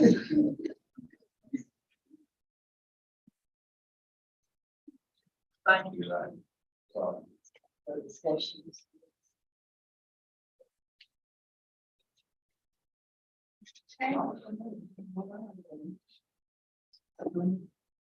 Madam Mayor, did we make a decision on that policy? No. yeah, well, yeah, we suggested they get with the county and see what their county is, and then Come back. come back, yeah.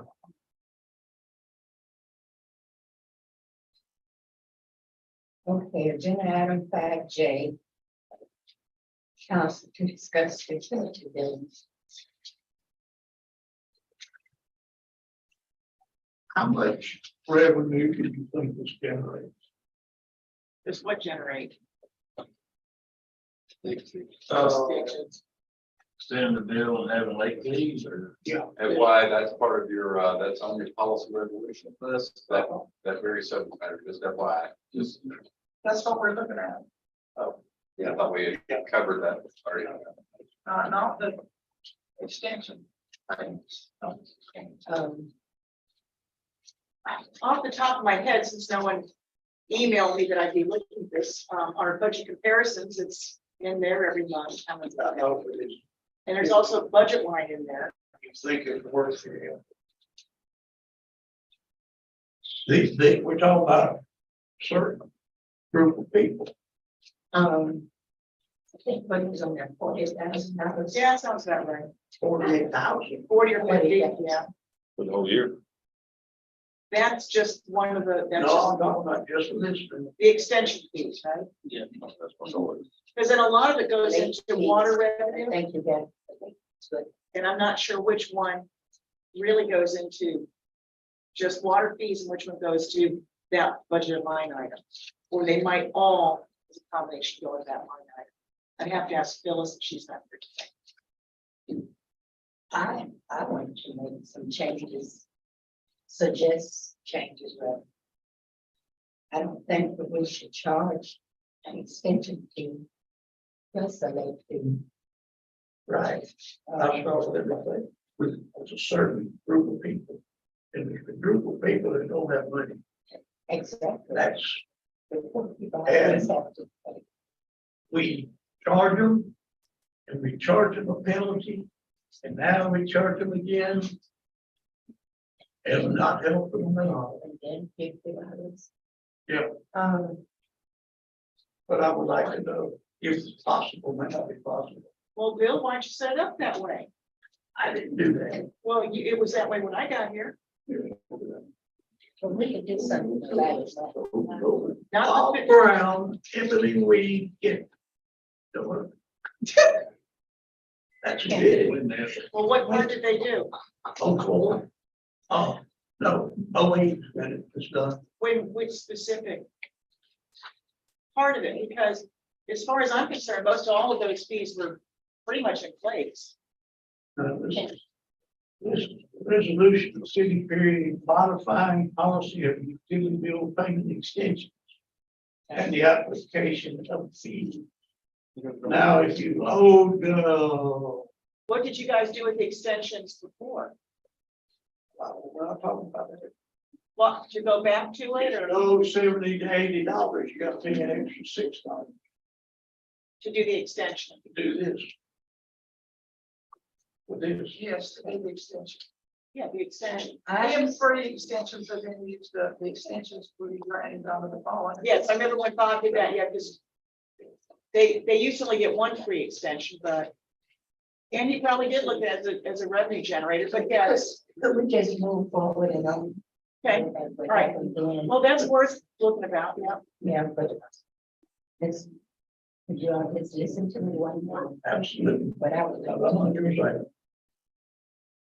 want us to remove the extension fee or the late fee. They are both the same. 10%. You don't know, they're not the same. Almost 10%. So, Okay, so we either keep the extension fee or the late. I don't think we should have both. So they should And get I- free extensions. Because the extensions actually buy them another 10 days. Let me go back to Monticello and I call some things. So what you're saying, 15 to 25 days. But that's not all. You pay a late fee, then you can pay another fee and get 10 more days. Yeah, that's what it does. What? It's very confusing. And it's a lot on my staff, Say but that again, Lord. From 50 days, well, I guess technically day 16, right? yeah, say day 16, Day 16. you pay the late fee. 16 to 25, you pay a late fee. All right. Then you can come in on the 25th day and pay another fee, get 10 more days. To get you to the middle of the first week of the next month. Then at 35 days, you get cut off. That's when you need the account continuation for the $50 if you're on that list. Yeah. So we can do whatever you want, but I also want to change the reconnect fee to $25. Why not? what's the account continuation? What is it now? 50. I have this on the conversation, on this conversation, but it's more detailed than. And trust me, it's more detailed than what you think. That's all I want to say. Can we do something to our constituents? It's super time consuming on our end, Or feel sick, What it's not is? that much. all of it, when people don't pay on time, yeah. It's a lot more work than you realize when people don't pay.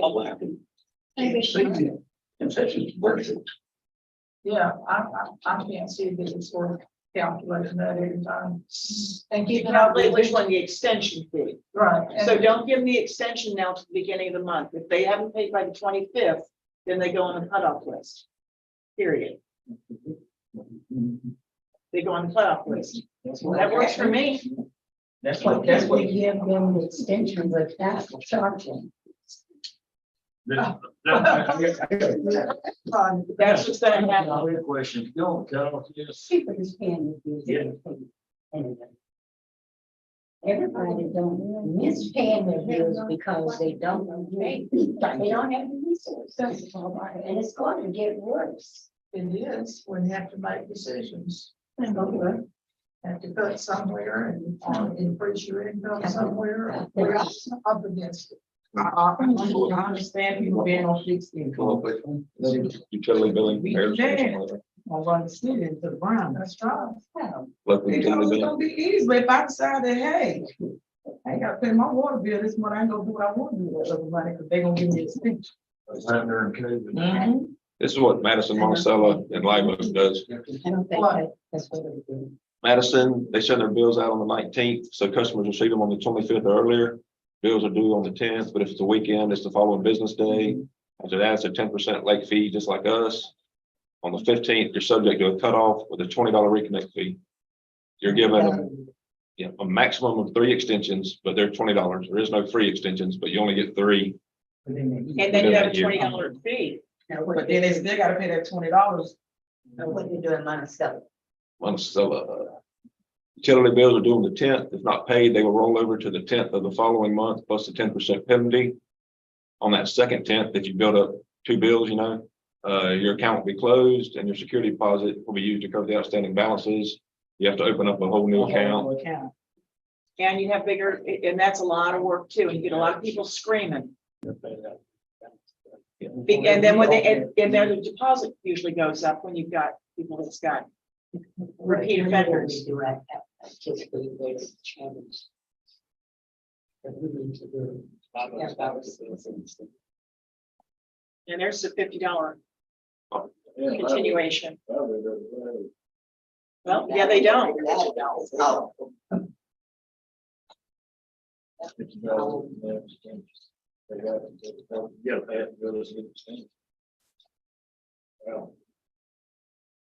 We've got budget time coming up the next month or two, so we can chew on this a little bit more. See what you want to do. It's the same principle that I said when Super Bowl one play. You let them go, they're gonna go. You hold it to the policy, they'll pay it. And that works for individuals as well as businesses. At least super for grace, we have 5 or 7 days. Well, they shouldn't then- have that then price. it's cut out. They shouldn't have that price. I brought that up too. What makes them different from any other business? They got a contract. Got what? They got a contract. I stand behind. you. Yeah, I know they have, and we wrote the contract, so it's our fault, but. Is there? We don't If care. people know what's gonna happen, surely they'll make a way to take care of it. If they know what's gonna happen. The same people will still be behind no matter what we do. That's right. There, do you want a copy of that too? That would be nice. I'll get it right on there. Part of our biggest problem, you see Madison, they're getting theirs on the 25th. They got at least 15 days before theirs is due. Ours is getting sent out on the 1st and still at the 15th. I mean, so mine will come on the 4th, 5th, 6th. But that's a 7th. post office problem. No, I- She gets it I in the know. mail and I'm a witness usually like on the 28th or 29th. I And know. we have till we're blue in the face, to the post office. And our new systems, email capabilities, because it's cloud-based, so we don't have to hear that excuse. If it's late, please let us email it to you. So why do we have to charge them $50? Because that's what the council voted on at that time. But Some in of them fact- are, some of them aren't. You can do whatever you want. That reminds me, what I was going to ask you, if you get on the cutoff list, you pay a reconnect fee whether it gets cut off or not. It's not a connect fee. It's a account continuation because we're assuming if you're not paying your bills, you're going to shut your account. We had a button in the office, you would just click them all off when you got there that morning, just because you rushed and beat your man coming out to cut your water off, doesn't mean you're still late. You're on the Still should be list. cut off. That's what, Yesterday. They had until yesterday, 5 o'clock, to pay their bill, or sign an agreement. Those that didn't come in, get an agreement, pay their bill, first thing in the morning, the guys were dispatched out, she cut them off. Whether they got there before they were cut off, they're still, that's what we call a continuation. okay. It's not really a reconnect fee, it's more of a. Well, no, because people would argue that, well, my water was running when I drove over here. It's like, that's not the point. It was really due last Friday. Yeah, So I'll just- that eliminates that argument. okay, you see where I'm coming from. It's a word we're more used to the word reconnection, but that's. Still think it needs to be a change. I don't think it's. Well, I agree. It needs to be a change from either or, We just need to really. either or. You don't Well, want what to. should, what should they, what should you change, what should you change? If it's late, what do we charge them?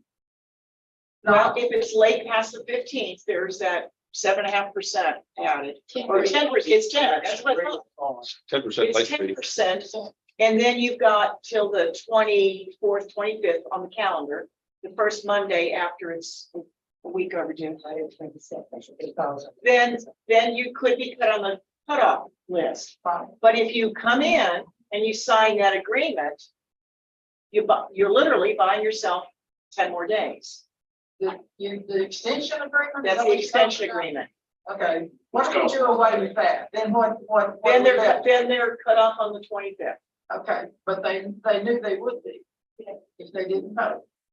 Well, Well, the bill, when the bill goes out. It you clearly show says an on amount to there. pay, when it's due and what it's gonna be if you don't pay it on time. That's correct. They're given 2 free Right. extensions, right? And it's Right kept in the now, notes. they are. Yeah. It's kept in the Just, notes. Keeping up with that is gotta be a nightmare. But then but then they've got basically 3.5 weeks to pay their bill or it's turned on. That's that. And then they have to pay their $50 account continuation fee. I'm guessing maybe that new software help with that. It doesn't matter, you're still gonna be shortening the time. And you'd still be putting it in the notes for that, if they're getting there are 3 free. and it's about 75 people per month. Who's laid up for years. And to me, that's not a great thing. Well, we got And these 28 people, now. About 35. these people who are trying to pay their bills, they keep adding more and more to them. Let me put it this way, people who are able to pay their bills, they don't care. But you got people who are struggling. So I'm late, I can't pay it today. Now I've got to pay an extension fee on top of my late fee. Then if I'm cut off, I've got to pay 50 additional. Where are they getting this money from? These people are having a hard time. You have many constituents out there. I don't know if they talk to you about it. But we need to do something about it. I've been there myself a time or two. And it's harder when you get behind. We've all been there. And if you have good credit, I'll take these off. We got if you ask. ARPA funds, we had opportunity to help these people, we didn't have them. And I think it's time that we do something. To let them know that we really care about. You just need to decide what you they're want going to do. through. Just decide which one, which is. I would like to change $50 to 25. For the continuation fee. And I'm not with them paying an extension fee when you're paying the late fee. So are they gonna get a free extension? Why not? Then everybody gets that late fee and then everybody now go to what, the 6th of the next month? What if you did a continuation, what if you did a continuation fee? And natural cutoff fee, or would that just complicate it with the? Your co-mingling. I'm just saying, if you actually. If you like, I mean, get your 26 day, but you don't actually physically get cut off, it's $25. You physically get cut off, it's got to go. Those are different issues. Because if should be cut off, you should be cut off. I know, I'm talking about should be versus, I'm trying to come up with that. So they get the report. Second, when the guys get the report, they're on the way out. Okay. We cannot pick up the phone and say, hey, don't cut off this person, they just pay the bill, because that's unsafe for them to pick up the phone, so we cannot call them. So what we do, when they pay it, we write it up, call back there in public works, I let them know, turn this person back on their payment bill. But we don't want to disturb the guys when they're out there trying to do their job, because they got to turn them off. Then after they've turned everyone off, they have to go back, and once they pay, turn them on again. That's on the 25th, you'll do it, or 26, whatever. Yeah. You'll do it. First thing in the morning. About the 26th. Whatever day the cutoff date on the bill. Okay, and then the next morning is when you hand out this. Yeah. Okay, I understand. Yeah. And if it's a holiday or a super cold week, we don't do it at all. How much does it cost the city for our legal readers or whatever their account? Well, it's their hourly rate, but they're not.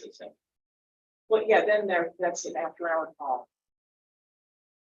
But that's only if there was a mistake made or somebody comes with a cashier's check. We'll send them out. It's basically just a simple fee. For as long time as you can. Understood. I understand, but I also understand. I Will it hurt, don't will it hurt the city if we start charging $25? Reconnect. I guess you need a motion for that. That's what you want. Well, I make a motion that. You can't make a motion. Oh, shit.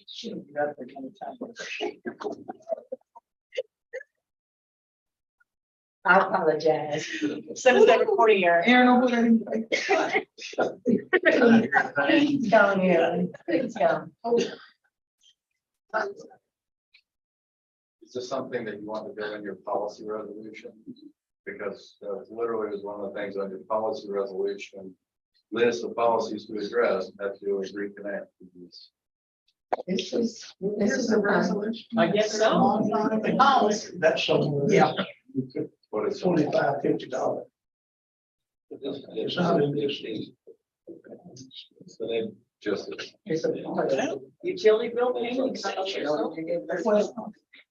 Not part of the rest. It's not part of it. It's 25, the $50 you talk about reducing to 25. Yeah. That's the standard. The whole thing. That's the standard. Everything was supposed to be. Like, no, you could include it in your policy resolution. The policy resolution just took what was in the extension. bundle of minutes and everything else from the past and reduced it to a uniform format. I had to change it to make that make a lot of sense. All things related to extensions in one document. Not spread across a set of minutes from tonight and then a document. Yeah. What kind of financial effect would it have on the city? I don't, again, I don't know. I don't know if the continuation fee goes into straight water revenue or if it goes into the extensions.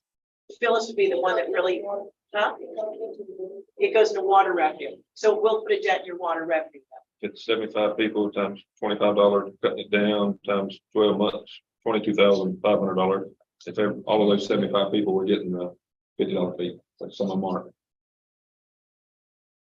Like some of them are not. Some of them pay their, Why are we using that as a source? Because we know somebody's not gonna pay the water bill. it's an incentive to pay your bill.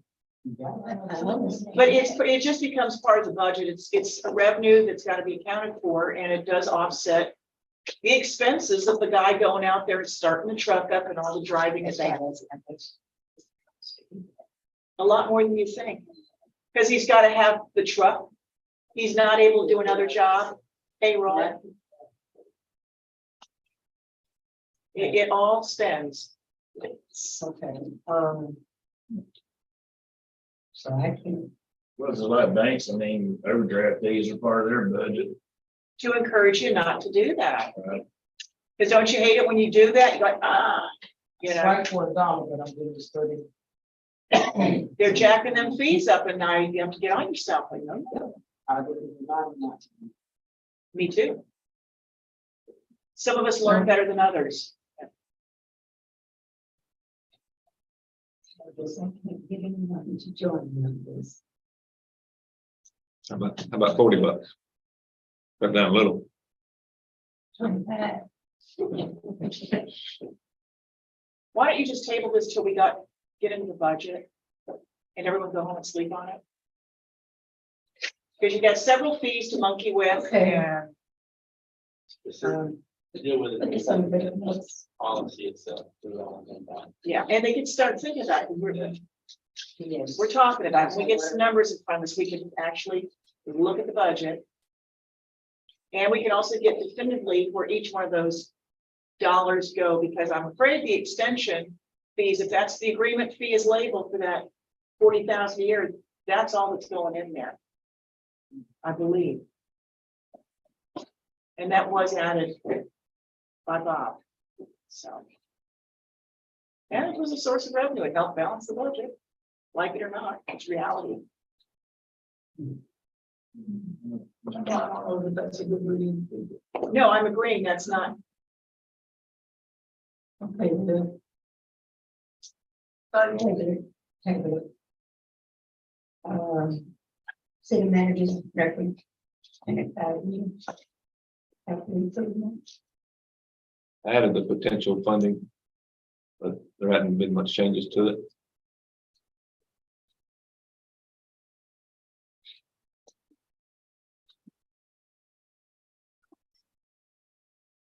I might put her on the file above that one. No,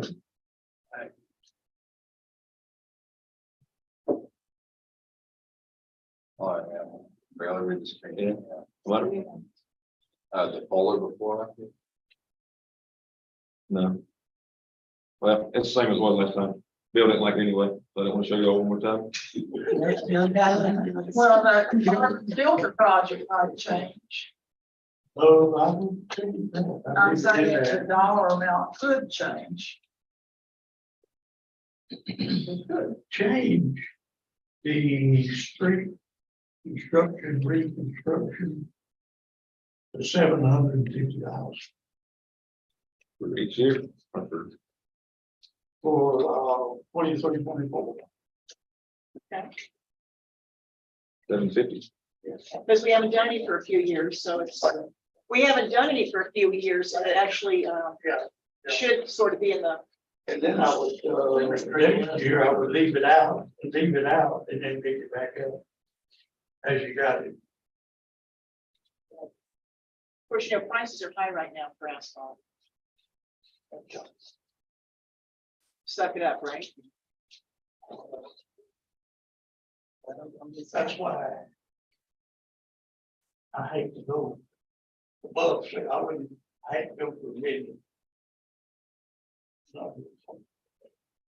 But if we need the, street list, It's whatever you all want. They gave it to you. You can change it and alter it however you wish. right, so there's no, I'll send it back out. Sending it. I noticed that the accounting went from in 22, it was 125,000, and now it's 800,000 What was that? counting upgrade. The computer software software. upgrade.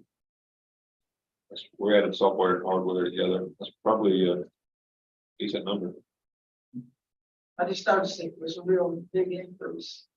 Need to bear one thing in mind too, I'm guessing, I don't know, I'm guessing. There's gonna be a yearly fee of some sort. Oh, sure. Maintenance fees, yeah. We pay Right, them, and everything's done. You don't buy software anymore, you lease it. we pay them out of here. Yeah. That's just. Well, we've gotten more information, Diane, and a lot of things we were going to, before the ARPA money that we had, we were going to do it like everything we do is minimalistic as possible, to spend as little money. And, you know, like, for example, I wasn't gonna go ahead and get the budget unit, things like that. But I thought, you know what, I'm leaving here in a few years, whoever fills my job's gonna want all the bells and whistles. And really, it's using my time wiser to import, and, you know, and we're done with that. And if you're getting hardware, that's. Well, that's what I'm saying. So it's just revised we've got the money, we're gonna do that right the first time, hopefully. That's the goal. And, you know, work orders in the trucks on, you know, the tablets, and we're gonna be put in the 22nd century here. That's what we're trying to do. Because I don't ever see a windfall like this again in my time here. So let's get it done.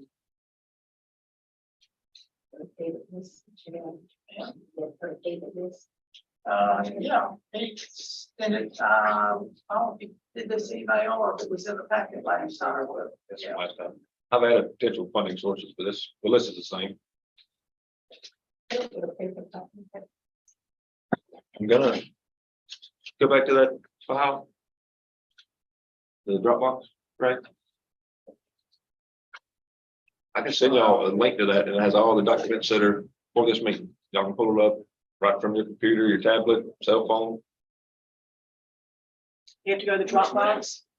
I can send them a link, they just click the button. Oh, the link, I was gonna say, well, I don't know how to do it Yes, please, we have a link. Take it all. either. Just need the link, okay. If they are interested in that, FTP. not even that, it's, Straight pop. yeah, it's a cloud.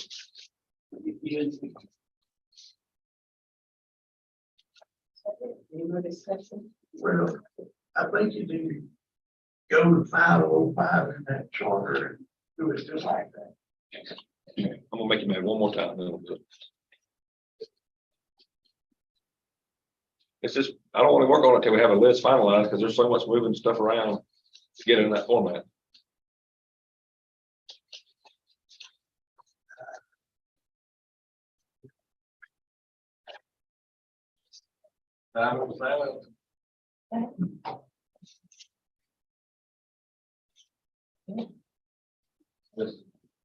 What do you mean, I mean, what up here?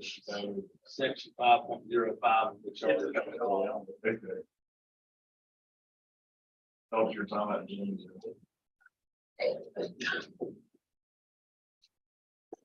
Some of the state jobs.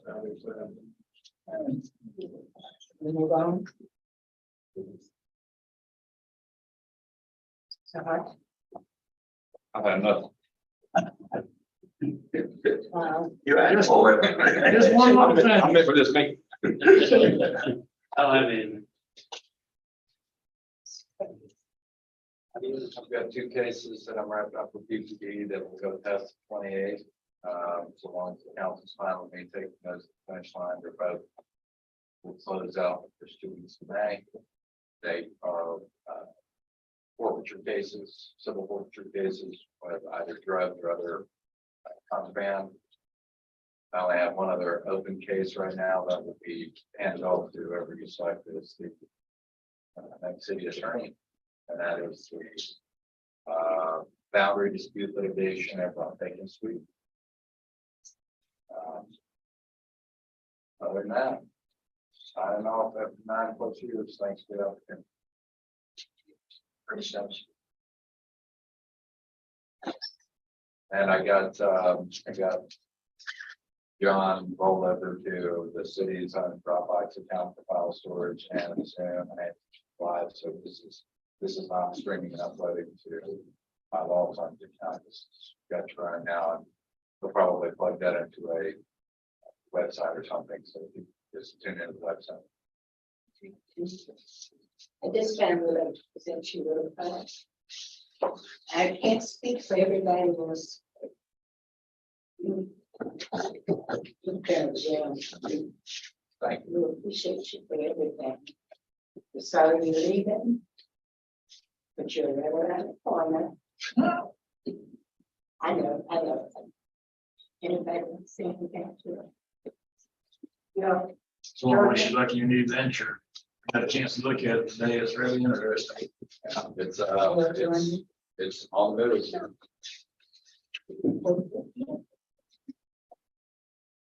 Got contacted by one of the people on one of the big hunting shows, and they want to take the test product and maybe run it. So I have done that. Cool. Thank you. I share it on my website.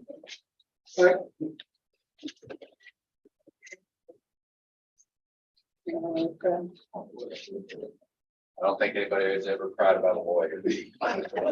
Yes, I have. Oh, yes. Lawyer made him cry now. Okay, the city of Perry, Florida presents to you Donna Power Curtis III, city attorney from August 2013 through April 2023.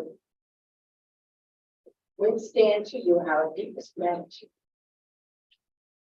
and appreciation of your devoted and distinguished service to the city of Perry, which spans over a decade. Thank you for all you have done. Thank you.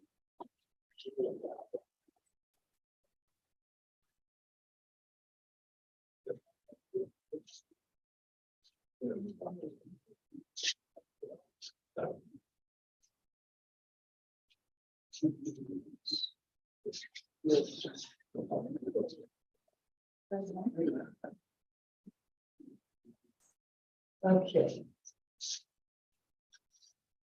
Flip back. There it is. Yeah. Okay. I'm gonna be emailing you the list, but, trash. No, it will be trash, yeah, it's trash. Why hasn't it been picked up within 2 months? And zone 4. I seen the guys out yesterday picking up the litter on the side of the road, but the right of way, right of ways have not been mowed, and the trash is not. Like your trip. Yes. It's once a month Well, the in trucks each zone. broke down or something. No, No. Okay. Talking about junk items.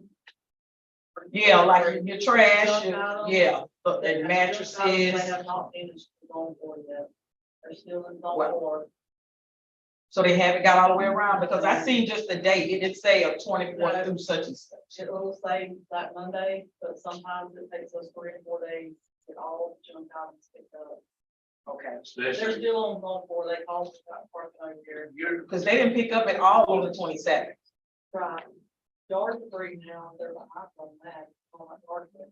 Y'all get, I'm talking about mattresses, Mattresses, leaves, limbs, Right. none of that has been picked up in zone 4 within 2 months. The mattresses and stuff, that's your zone pickup, and they're not completely zone 4 yet. Yard debris, like tree trimming, leaves and stuff, they just take a circle to the city and pick that up. They haven't been over there in 2 months. They're behind. Yeah. Some people think. Well, they gotta make a priority to get over there, because I'm getting fussed at about it. And, oh, trust me. we're not, Actually working on we're not running that in zones, so are we? the zone junk items they are. Mhm. Just junk, like refrigerators, mattresses, junk. That's something they started. And I thought it was gonna change that. along the same lines, something I was wondering we could do is try to educate everybody, because I know it happens constantly up and down my road is yard trash and everything gets thrown in one big pile. And everybody's, then they got to stop and separate it out, and that takes a lot of time. To do that, and that's. I don't know how to educate people on that. I mean, it's gonna get to the point of like anywhere. It's all gonna wind up with us selling, we're gonna have to go up on the prices because, the limbs and leaves have other stuff mixed in with it. If you could figure that out. Be a multi billionaire. I'll work on that. But the guys were out yesterday cleaning the right of way, they were picking up, litter. But how is it going with the mowing and keeping the right of ways mowed down? Is that a different time that they come out? What about They just like to circle in the city. Well, and area zone 4 has not been cleaned, they clean Thomas Stump Lane, and that is it, they don't go anywhere further.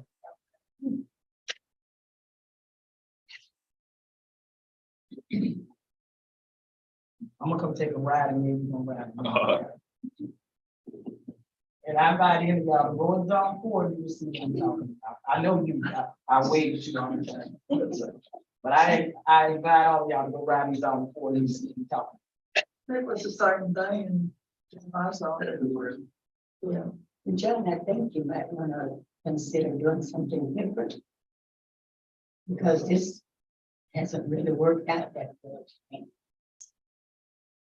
If it were up to me, we wouldn't pick up big items. You haul your own big items away if it was up to me. We'd pick out what's in your garbage can and yard debris. Trying to take that fee off of those water bills and garbage bills. But the county won't play along, we try. Well, that's not really an answer either. I mean, if I buy a new sofa and want it delivered, and they're not gonna pick the old sofa up, what am I supposed to do? They'll set it out front for me. But that's it. Now, we've ordered a quad truck to get an additional one going. Anthony's not here. Danielle, we ordered that truck and it's, no, it's not in for a long time. The ETA gun, it's like 9 months from now. But that's what Chester ordered, that other truck, the claw truck, Well, 2 of them, that's right. And they're coming out of ARPA funds. Yes, it is. Yeah, they're just, it's not gonna be here for a while. I know, but it's always been this way, and it's been this way for a long time. No, I know, but that's Now addressing. Correct, and that's why you bought 2 more trucks. But it's not gonna change till they get here and get drivers in it. Are we gonna hire anybody for Chester's position? At the moment, Not that it's running over the constituents, because it's No, not tell being us when I am. clean. And why are we hiring Chester's position? I'm gonna get the water and wastewater superintendents filled first. If I can get good leaders in those positions along with Anthony and Gas, I don't know if we have a need for a public works director. So who's giving them the destination to where they just follow this zone? They know. The accountability is not being held? Danielle and Anthony right now. Anthony's been overseeing a lot of that, and she actually's been handling out the garbage and street stuff. But they're doing their rounds apparently. No, it's not Danielle. It's not, she can send them out there all day long. But if the job is not being completed, that is where my problems come in. I asked over a month ago for them to go around in the zone areas to see where lime rock needed to be laid. In zone 4, only 2 houses got lime rock laid. You don't know where the Where's garbage that? being picked up. No, You don't it's know. actually like when they got, in the right of ways, like they got potholes and stuff, and where they're washed out, you know, that's what I'm saying, on the right of ways. We got a So lot- that's what I'm saying, so is there any accountability of anybody going behind and making sure these jobs are being done? I got a road chip on the way too, because of the garbage Mhm. holes. But it's not, And it's, I got some sidewalks now starting up. that's my only thing, is anyone checking behind them to make sure these things are being done. Understand?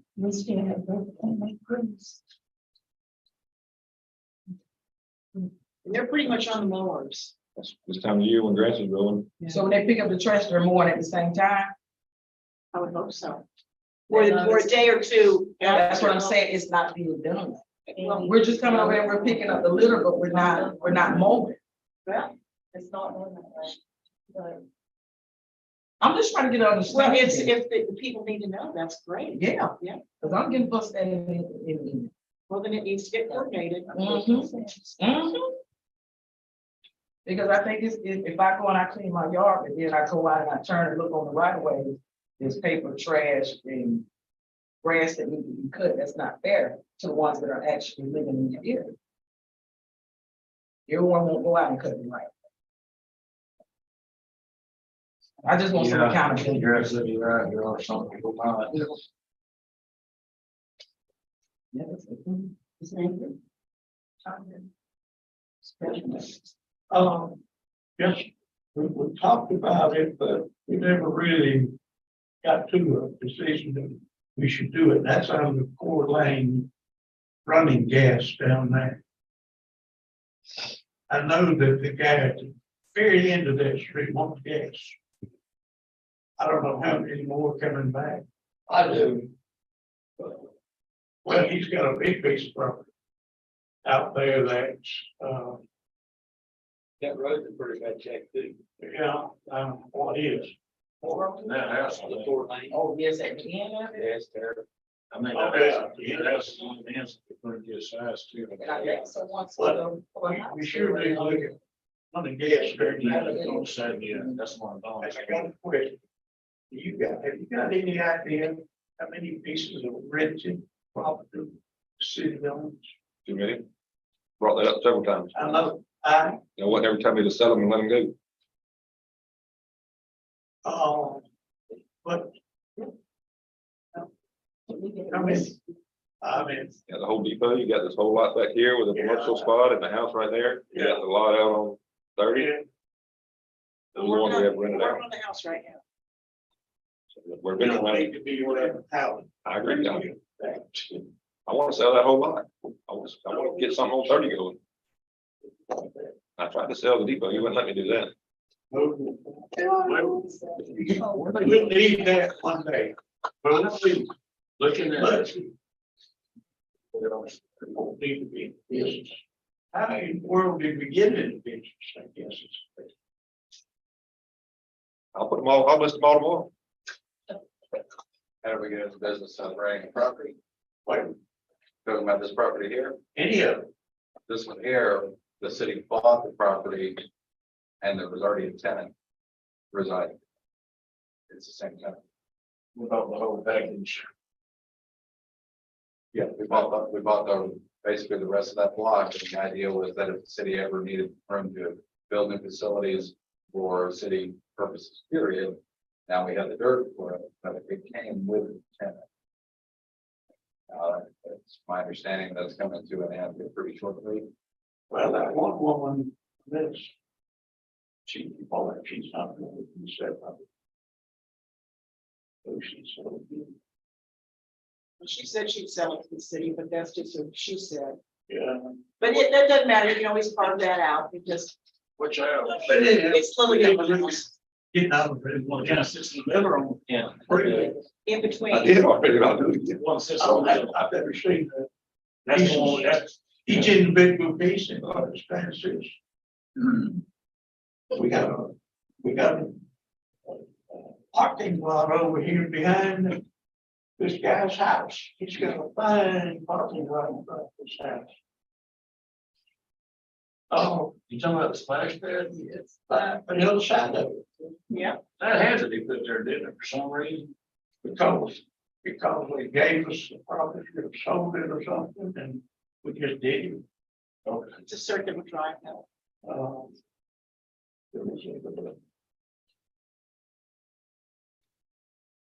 I read the memo on the rates by resolution. And here's something I learned long time ago. In that courthouse. You live where you say you live, but the court competent jurisdiction determined otherwise. That's what you're saying. But even though you were discussing rates by resolution, you can still sell by order. Now, here's the most important thing. Got the pencil? Most important thing. This is the most important thing now, on top of the list. The Shirley Scott Park sign has been torn to pieces. You need to fix that. So what? Sure, side at the park at the farm. Yeah, somebody brought it there last summer. But most of the park's been redone, the signs, One on water. just straight behind, family, What they did Willow was Street. they had a park that wasn't being used. Right. And they moved everything over there. And that's. Sure. They came from, yeah. Came from Jimmy, they were themselves across the street. from their house. Yes. Yeah, oh, yeah. Yeah. That's it. Yes.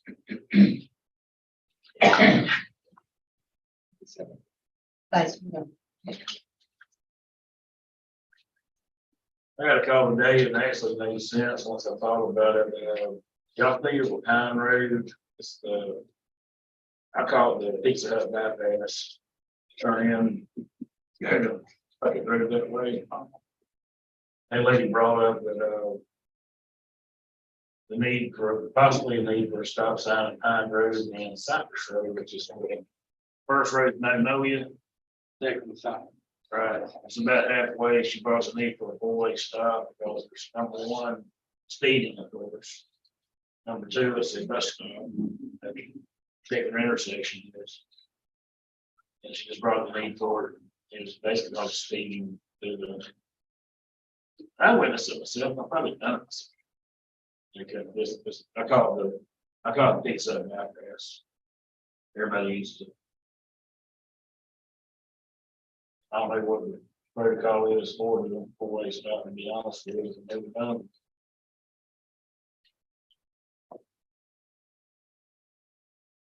That's some needs to be studied or, I don't know. Don't have a process. Four-way stop. I think I really think that that's staying. You don't, I think we have a process.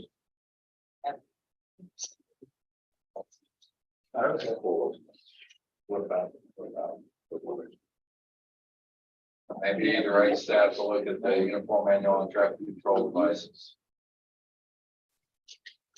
They have recommendations for every traffic scenario that you have out there, so. If, right, city manager, remember to look at that, and then they can come back and say, this is what the uniform manual on traffic control devices recommends.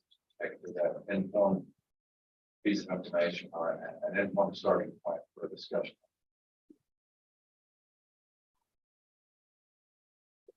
and- I Thank you, Mr. Chair. I have that same thing, I was traveling on Bay Street. And Wells Fargo. I said the Christmas shop. That's his house. That's his house. But I had to pull all the way out in the street. Yep. I couldn't see anything from it, I almost got hit. So he suggested, let's put the forward stop there. Now, I don't know what it is you all want to do, but something has to be done. Maybe. John, you need to drive over there. It's not, it's the whole track over there. He's got too many. Trees and bushes all in the. It's called the English Garden. He calls it the English Garden. It's on city right of way, all of this is city. right. He's actually years ago come to council. And it's covering up valves for gas and water. The valves are there and all those, the weed and debris is covering those valves up, so you pretty much gotta whack your way in there to get to the valves or something. That's a different issue. I asked about, somebody, But I asked about people who put stuff on city right of way, planting on city right of way, and I was told that the policy was you can do that until we need it. And then when we need it, we're gonna take it up.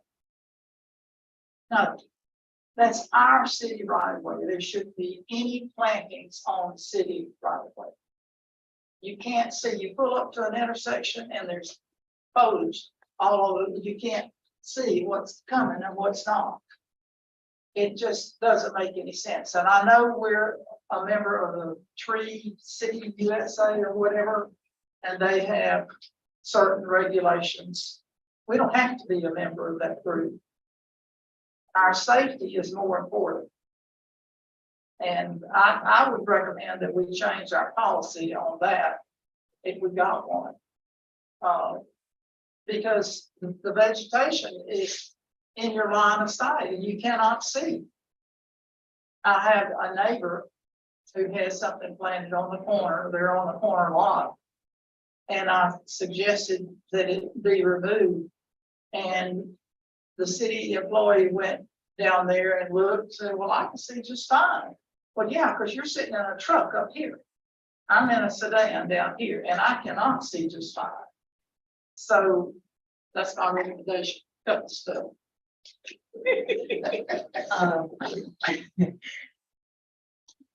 Well, this is hearsay that Judge Drew also wants to put a forward stop. Whatever you all decide, we're going to thank council, we appreciate your voice.